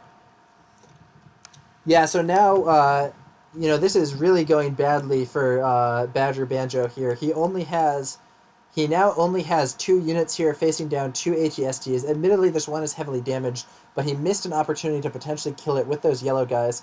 The orange squad has lost its heavy weapon, but with an ATST and Veers supporting it, I think the Red Imperial's push against the South objective has failed. The question is now going to be resolved more by what happens up here with the snow troopers, the bike, and this trooper squad, with the green trooper squad continuing to play a limited role. The good thing is one of the tiebreaks in this league is margin of victory. The green troopers should ensure at least 1 point for BadgerBanjo, which may let him hang on, though it's possible they will be routed off their objective by mortar fire once the rest of the Red Imperials are wiped out in this position closer to the objectives. Snow troopers are moving. They're still suppressed. They're probably going to move and shoot. Not sure exactly what that angle is for. Oh, maybe they're going over there, try to get some cover. Unclear. Yep, so he's moved and he's fired at the squad. He can see 4 of them without cover, so they won't have cover. And snow troopers score 1 hit. That will be a suppression, and that will be a save for the stormtroopers in the center. And they pass their save, but that suppression is still going to be annoying. Given that they have lost their leader, panic could be a thing here. The last unit left, I think, is going to be the speeder bike and the green troopers. All the other units have, I believe, now activated. A single speeder bike moving in.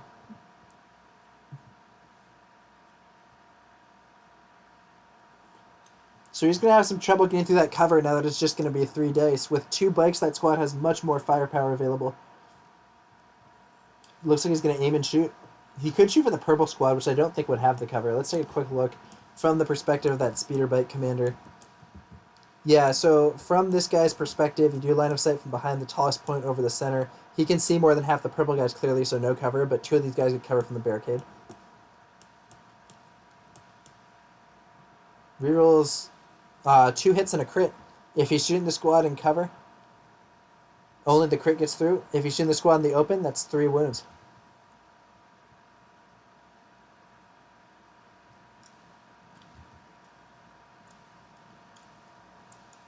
Looks like it'll just be 1 save. So he was shooting the squad in cover. He should have rerolled his hit as well as his blank. And the save passes, so no effect on those blue squads.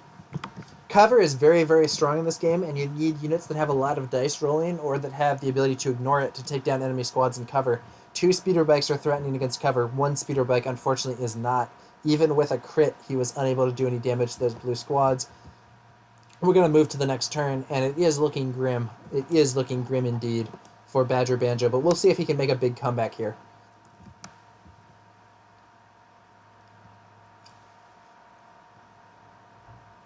All right, so We got the ambush coming out from both players. That's going to be just activate one unit. I think we're going to see the speeder bike get activated. Who will activate first? One red die being rolled. If it's a hit, BadgerBanjo first. If not, his opponent. Nope, blank. TalkPolite goes first. That's some good luck for TalkPolite. He's made both of the go first rolls here.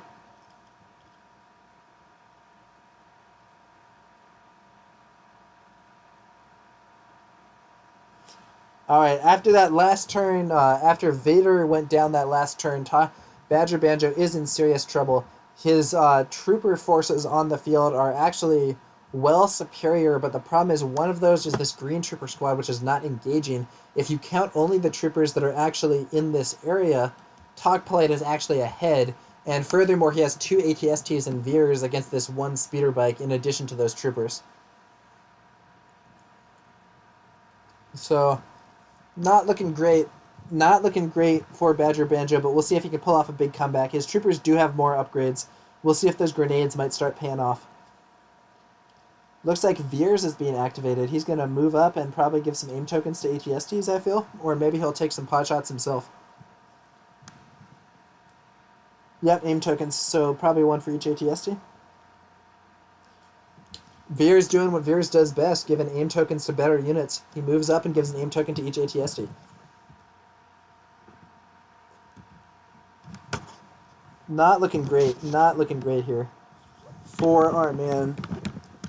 Not looking great here for our man BadgerBanjo, but we'll see if he can make a comeback here. Sorry for any strange noises. It seems like my computer's having some heat issues. Gonna tuck some little things under here. Actually use some Legion bases and try to raise it up a bit to prevent it from quite needing as much fan as we're getting right here.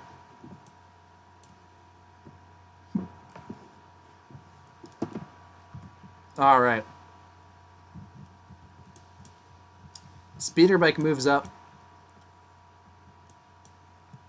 He's shooting at the top ATSD. I think this is wrong. I think you got to focus on trying to kill the damaged one. But it looks like he's starting to engage the heavier ATSD. I think you have to try to eliminate the other one. Its mortar and grenades make it still relevant even without that main gun. But it looks like he is splitting up his fire, which I don't think is right. And he scores a surge, which turns to a hit, which turns to a crit, so it will force a save. What was the other action? Did we see an aim or a dodge?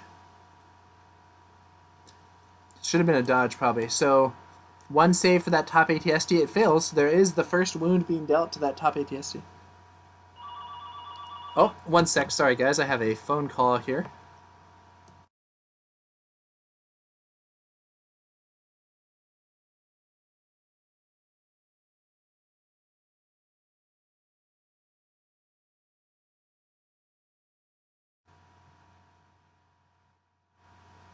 Sorry about that, guys. Had a quick phone call come in. Okay, so back to the stream. So there's the one wound on that top ATST. I think that's going to be too little, too late. He has 10 more wounds, and I just don't see these red Imperials having enough firepower to bring them down. The wounded ATST is checking its ranges, so it could move in and kick those yellow guys, but it would displace its own orange guys to do it. I actually might not even be able to find a good final spot there. Looks like he's firing his concussion grenades at the yellow guys and his mortars at the black squad. The mortar is probably going to do no damage to the squad as heavy cover, but it might put suppression on them. The concussion grenades get a hit and a crit, ignoring the cover. That's 2 saves for that yellow squad. They could be wiped out if they roll unlucky here. Blast really paying off.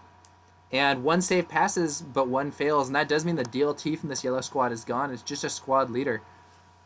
And this is, I think, this ATST may have lost its main gun, but it still has some decent damage output with its other weapons. So I do think it was an error to not focus this guy off, rather than putting shots on the orange guys and the other ATST. He does score a crit against the troopers up there. He rerolls with aim. Another crit. Lucky, lucky. So 2 crits against these troopers. They will have to roll 2 saves, and additionally, they're going to take 2 suppression tokens, which might make them panic. Both saves do pass, but the suppression itself is going to be a huge problem. They need to clear at least one of these to avoid panicking this turn, and even if they clear only one, they'll only have 1 action. lot of the it does really look like BadgerBanjo is in trouble here, and this is, I believe, turn 4. So just taking a quick look, the ATSTs, this one can barely see the squad over there, so it could fire its mortar on them. You can see just the head of that guy over there where my cursor is. This one cannot and would have to move up before firing, but since the mortar does have unlimited range, they could potentially panic that squad off the board and clear that objective as well to increase their margin of victory. Alright, they're seeing if they can clear their suppression. No, this squad begins panicking. So they should be assigned a panic token, and the only action they can take is 1 action per turn, moving as fast as possible towards the nearest board edge, which is actually going to be this side, so they're going to have to start running that way. And, you know, they will be removing suppression at the start of further activations and at the end of turns, but with that, with a panicking squad over there, I think that's really going to stop any chance BadgerBanjo had to take the top objective, because other squads can fire and put more suppression on those panicking guys, keep them panicked, kind of have them run off the board. The speeder bike is probably going to go down this turn. It's really looking grim for BadgerBanjo. Krynus says ATST very reminiscent of the ISD from Armada. If you haven't put damage on them by a certain point in the game, it's just wasted shots. Yeah, so the ISD Imperial class Star Destroyer, it's like a super unit kind of in Star Wars Armada. There's a certain point, as he says, where if you have not put enough damage on it, what are you gonna do? It's and I agree. I think that the shots on the top ATST there are wasted, even though the shots on the bottom ATST were close to killing it. Let's see here.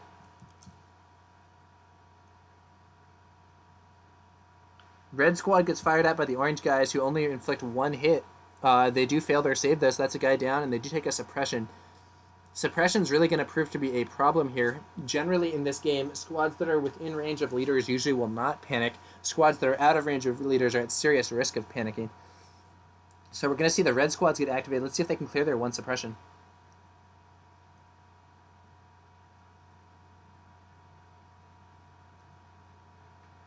Rolling a white defense die for the suppression, and they fail. They're still suppressed. That's only 1 action from the red squad.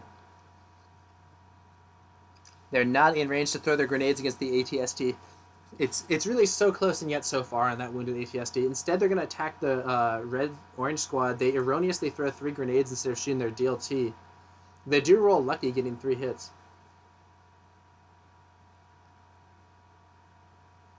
All right, so it looks like TalkPolite is letting him redo that correctly with 2 blacks and 2 reds, DLT firing, same result, 3 hits. But it was nice of him to let him do that. So 1 gets through the cover. That heavy cover is absorbing a lot of firepower from those orange troopers. They will take a suppression, but they don't really care about it. And the impact grenades here, well, they do have impact. Impact doesn't work against units without armor. It doesn't work against cover anyway. The 1 save is passed. These troopers are just tanking with the cover and with their strong red defense dice. So we really have seen the attack here petering out. BadgerBanjo, I think, has very little hope of winning this game now. He could roll extremely lucky, somehow rally these guys, move, clear the blue squad, but the purple squad would still be there. I don't really see, barring insane luck, I think that the Imperials are going to hold these 2 pretty easily, and depending on whether or not the ATSTs can use their mortars to panic these guys off that objective, they might win 2-0 or they might win 2-1. So that's some shooting from that squad, probably against the speeder bike, inflicting 2 hits. So he only has to roll 1 save because he does have natural cover 1, so there is a white defense die coming out for that bike. And he fails it, so that's going to be 1 wound inflicted to the speeder bike.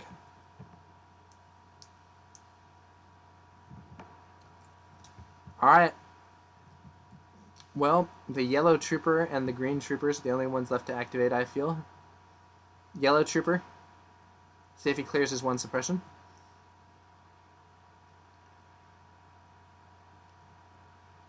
He does clear it. He has 2 actions, but I'm not sure that's going to matter.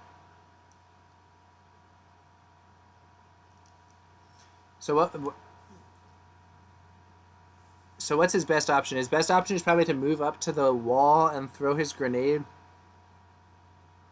Move up and touch the cover and then throw his grenade at the ATST.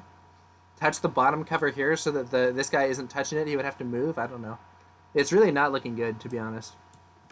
But we'll see what last hurrah this yellow trooper can put forth.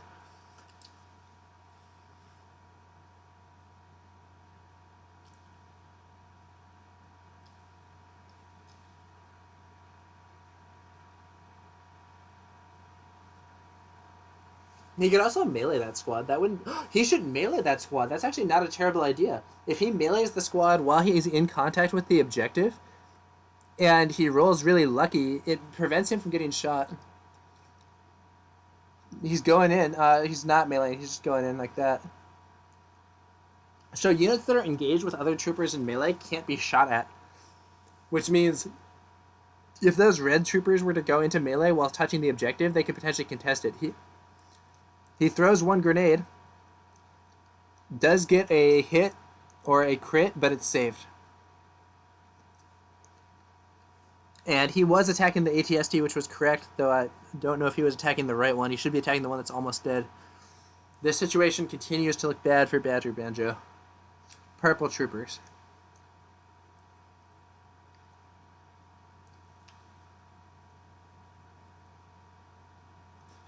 Purple troopers will be aiming and shooting the...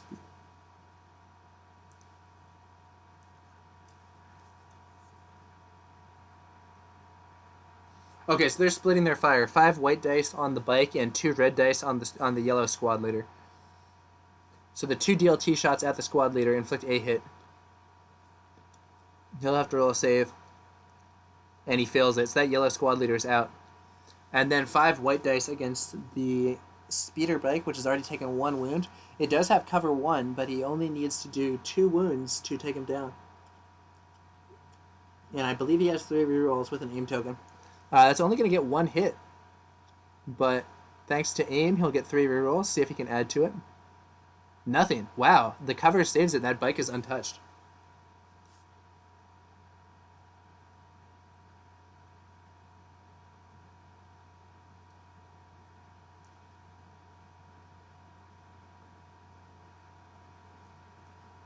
Alright, well that speeder bike has lived through a lot.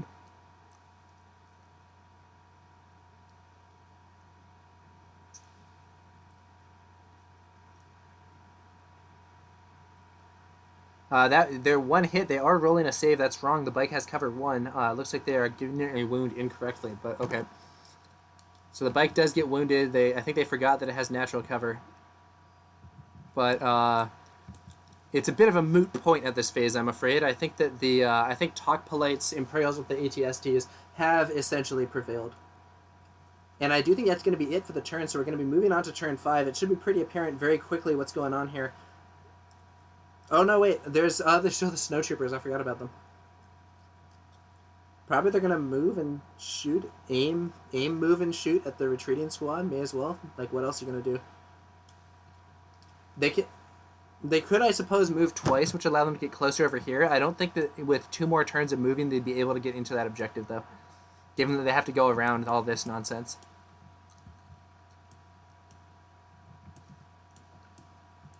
So that unit would actually have good cover. It's not looking good in terms of that unit doing some damage. So let's see what happens here.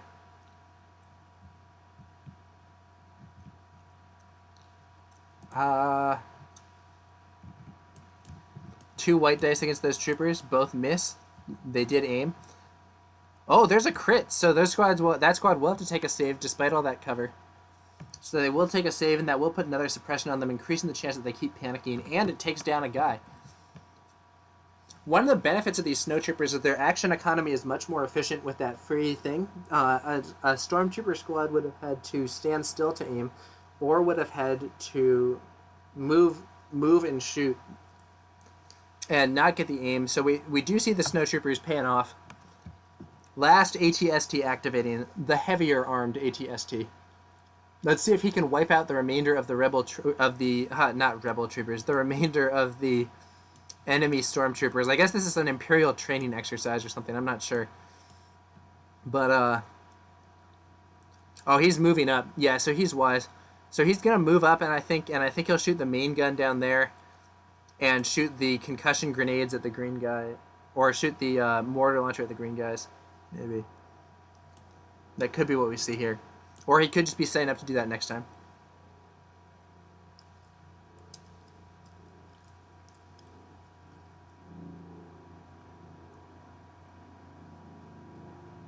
Yep, he's seeing it. He's firing the mortar launcher at the green squad.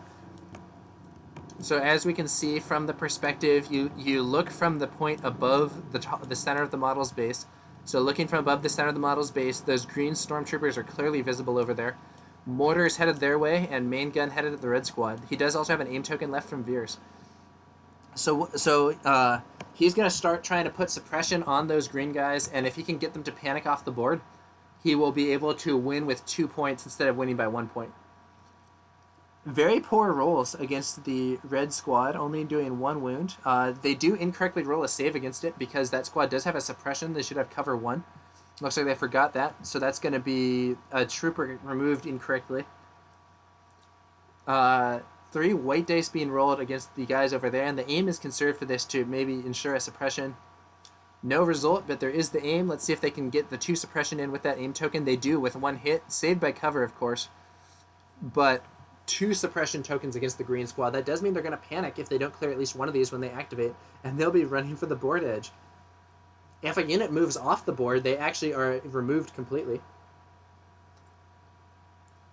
So the green squad is marked as having not activated, but I do think that may be an error.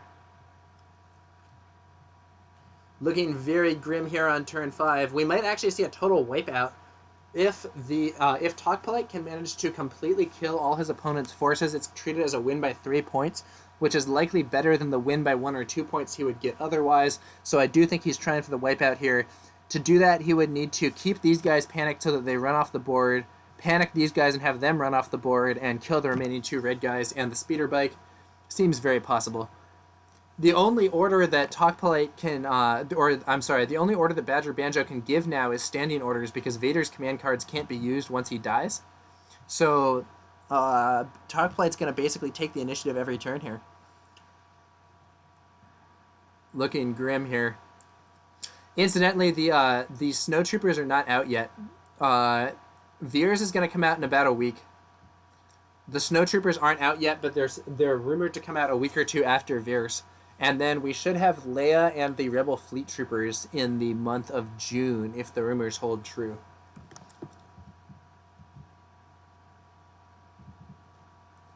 All right, looking at a quick overview of the battlefield, I do think this is a bit of the wrap-up for this game.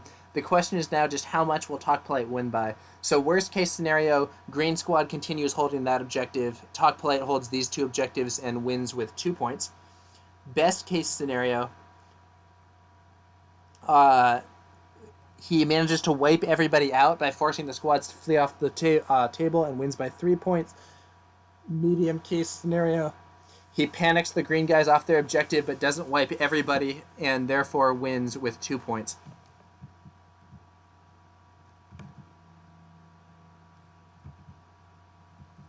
Veers giving out those aim tokens to the ATST again. I think it would be more effective at this point to have Veers taking shots himself, but I could be wrong. He has not fired his own weapon very much, and it does ignore 1 point of cover, which could be used here.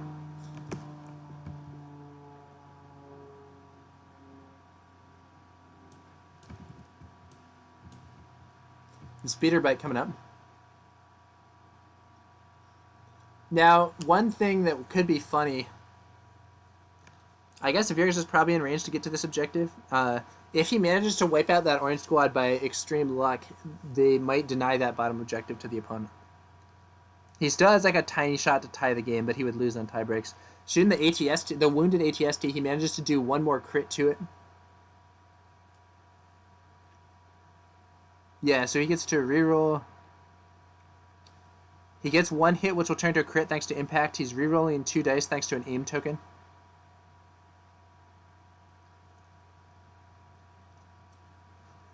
Now, little known fact, a lot of people don't understand this. All dice have the same chance to crit, 1 and 8. The attack dice color does not matter if you're going for crits. He incorrectly rerolls the ones that don't have a hit. That was wrong.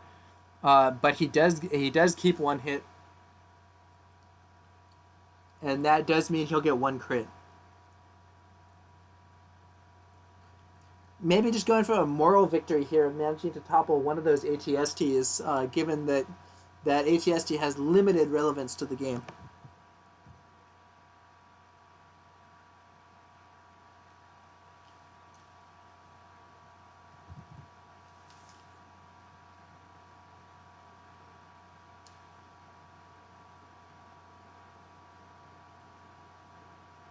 Okay, so there is 1 wound going through. That hit will be converted to a crit. 1 save for the ATSD. I think he has taken 9 wounds. The save does fail. So he's only got 1 left now, I believe. But even if he falls, I do think the Empire may have taken the game. This ATST is going to fire his main gun down there and his mortar at the green guys again. And so if he can, once again, sniping away with the mortar at those green stormtroopers far away, it would have been prudent to move this squad closer down here so they're less likely to be sniped at. They're a little too far back.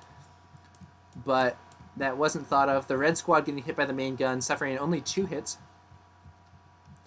Should only be 1, in fact, thanks to suppression.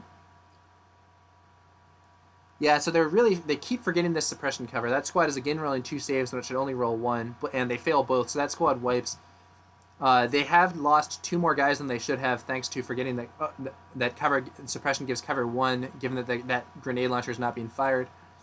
Mortar launcher getting a crit, nice, and then rerolling the 2 with the aim, adding nothing else. So that'll be 1 save for the green squad and 2 more suppression, putting them on 3 suppression. They have a serious chance to panic. The 1 wound for them will save, so they are untouched. But their morale is low, which really does make sense because they are currently the only squad from the Red Imperials who are not fleeing the board, and they may start fleeing the board pretty darn soon.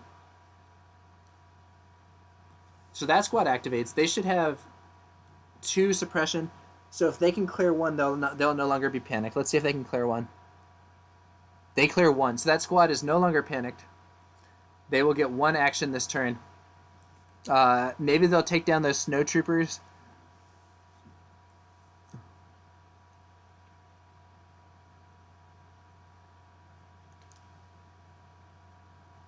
They have a decent shot of killing the snowtroopers since they do have those concussion grenades. It's just not necessarily all that relevant. Can they even all see? I guess they can all see. Alright, 5 black dice. This will ignore cover thanks to concussion grenades against those snowtroopers. And that's going to inflict, looks like 4 hits. So these snowtroopers are going down with average rolls. 4 red defense dice. Looks like...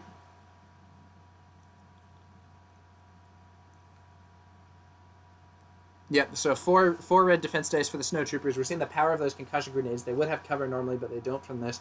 And will this wipe out those snows? It will on average. Nope. Very lucky saves. The snowtrooper squad leader is still alive. I guess it's not that lucky. The surge doesn't do anything. Snowtrooper squad leader staying alive. He does take a suppression though.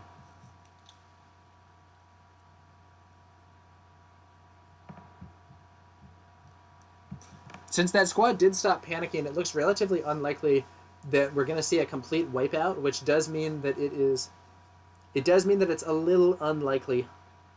It's a little unlikely that TalkPolite will get the full 3 points for this game, but he still has a decent shot of panicking the green squad off the board and thus winning with 2 objectives instead of having 2 objectives 2-1. He wants to win by as many points as possible for overall league placement. So there is still something interesting going on in this game, even though one Imperial force has greatly succeeded. Looks like these guys are aiming and shooting the speeder bike, inflicting 1 hit. Wow, pathetic. But they do get to reroll the other 3 thanks to that aim. Let's see if it pays off. Rerolling the 3 dice. That's going to make it 2 hits, so that's going to be 1 save on the speeder bike. The speeder bike has taken a wound. Oh, I guess he'd actually taken 2 wounds. Oh, right. He'd taken 2 wounds because of the previous situation where he incorrectly rolled a save even though he had cover, if I recall correctly. I might be misremembering this, but that's it for the speeder bike. These forces are really being wiped off the board Let's see if these guys will panic or not. They have 3 suppression on them. They need to clear at least 2 to not panic. They won't run off the board with 1 move, but they will with 2 if they get panicked again. 3 white dice rolling. He needs to get two results to keep them on the board. He gets 1 result. They're panicked. So those green troopers getting panicked by the mortar. This is really the strength of the ATST mortar. It can really reach out straight to their board edge. All right, so they're not off the board yet, but if they keep panicking next turn, they are off the board. I guess there is actually a chance that combined firepower will be able to wipe out these black troopers, and those troopers will panic off the board, which would lead to a decisive victory for TalkPolite. There is 1 more turn left in this game, and a lot of troopers have yet to go.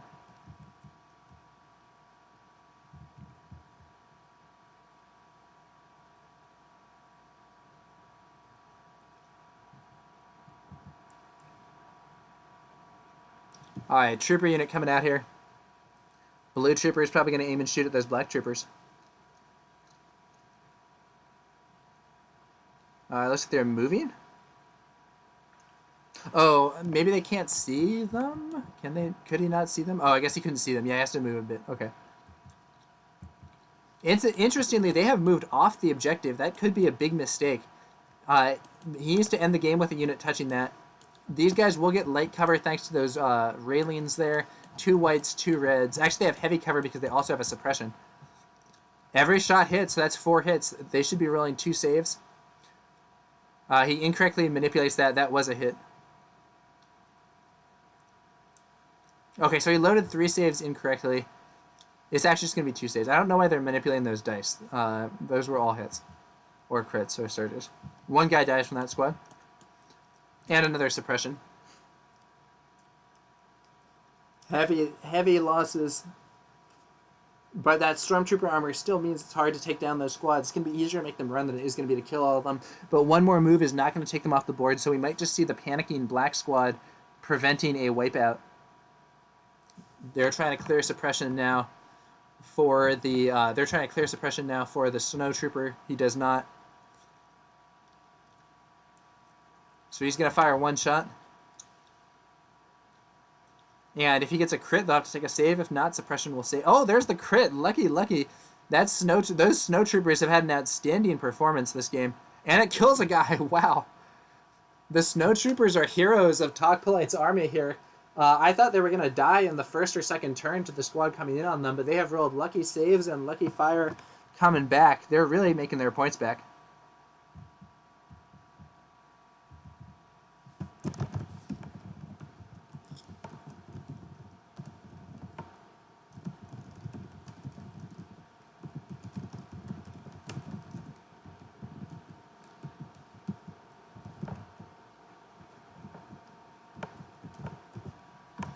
Alright, so then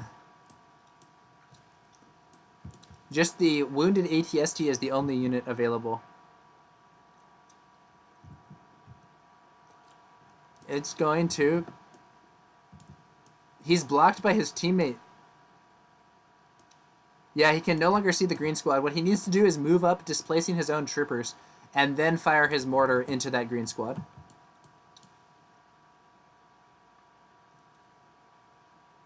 Nope, looks like he doesn't want to displace his troopers. He's just going to stand there. Alright, up to turn 6, last turn. Some key questions here. Will those green troopers run off the board, and can these black troopers be cleared out? If TalkPolite can run the green troopers off the board and finish off these last 3 black troopers, that will be game over. And that will be 3 points to 0 for TalkPolite for tabling his opponent. If, however, the green troopers can rally and get back on the objective, it's actually going to be 2 points to 1 in all likelihood. Yep. Here's an assault. So what he needs to do is fire this unit first, get its mortar on that guy, put as many suppression tokens on them as possible. I believe they currently have 2, or maybe they have 1 actually, because they rallied. Yeah, they cleared 1 at the end of the turn. So he needs to fire this as soon as possible, put 2 more on there, hope that they don't clear 2 of them and rally, and then they'll run off the board. Then his other units are free to try to kill that thing.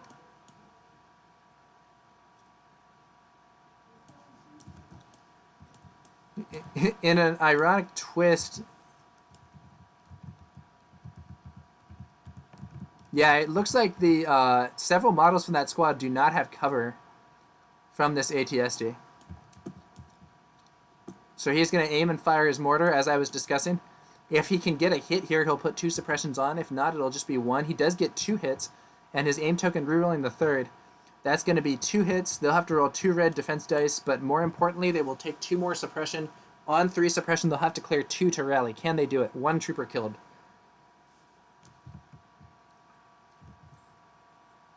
All right.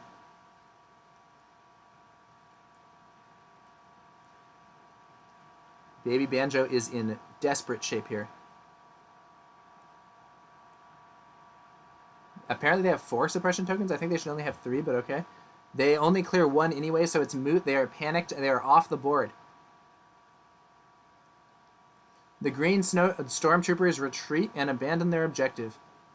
Those mortars really proving their worth. You know, they were nowhere near killing that squad by failed saves, but because they were not in range to a commander, they were able to pick them off with morale. The mortar launcher is, in my view, the best upgrade for the ATST. It is cheap, it adds good dice, and the morale effect is very significant. Question now is, can these other guys get wipes for the maximum points? We're going to see aiming and shooting from the blue squad, inflicting 3 hits and a crit, maximum result. All right, 2 saves on those guys. 2 red defense dice and 1 failure. 1 guy's down. 2 guys left in the squad. They're probably going to panic themselves, which might make them move out of the cover.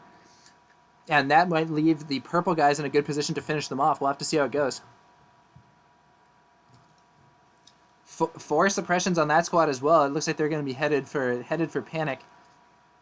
But they won't move off the board just yet. Oh, they cleared 2, but they still have 2 on them. It's not quite enough. They panic again. They're going to continue moving towards that top area. And with all that, I think they may have forgotten to hit the clear suppression button, because I don't think that snowtrooper should be suppressed either, to be honest. But the league rules prevent observers from intervening. This is also why I did not intervene with the incorrect cover saves on the speeder bike earlier. So we are just observing, and they'll see it in the VOD. Kawajiri Kira asks, any chances you will someday stream that fighting game you talked a few times about? Yeah, Fantasy Strike. I am going to try to stream it sometime soon, but I want to say I don't have an advanced streaming rig, and that game is significantly more graphically intensive than Jigoku Online or Tabletop Simulator is. So there's a chance I won't be able to stream it in good quality. If so, I won't make that a regular feature. But if I can get a Fantasy Strike stream to work properly, then I will stream that at some time. I do want to show off Fantasy Strike. I really like the game. I think it's a great game. I really enjoy it. My only concern is just giving a good presentation of it. I don't want to have to turn my graphics down a lot to make it run smoothly on the stream. I want people to see the game in its best light. But yeah, I do hope to bring out content for that. Alright, so aiming and shooting from the purple squad inflicts 5 hits and a crit against the black troopers there.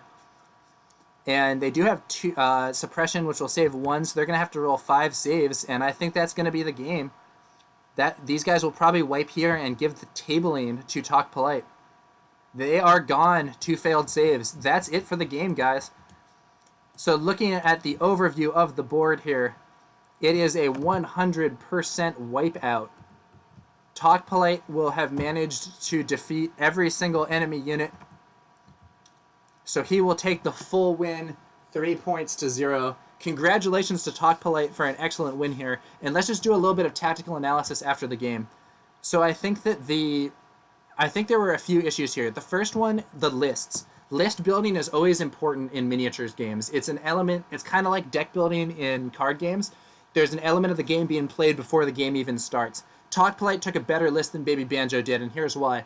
BadgerBanjo spent a lot of points on these grenades and targeting scopes upgrades. I don't think he used the targeting scopes once. If you omit only the scopes, 5 scopes, that's 30 points. That's almost a new squad. The grenades, similarly, not so effective. I understand the theory, but it didn't work in practice. Removing the grenades would have freed up even more points that he could have used to potentially buy another unit. Imagine what this game would have looked like if he had a similar small snowtrooper squad, omitting the scopes and some of the grenades. so that he had a small snowtrooper squad over here holding this objective, while he had another 6-man squad with a special weapon over here and fighting. Additionally, after the army list scenario, there was also, I think, some slight errors by Baby Banjo. I think he didn't use Vader as effectively as he could have. He didn't use he used that choke instead of the force reflexes the second turn. He should have moved up twice for the melee. It would be pretty interesting in that case. But so I think if he had maximized Vader a little more, he would have had a good chance to overrun this area. But as for the army list, he could have also had another unit engaging here.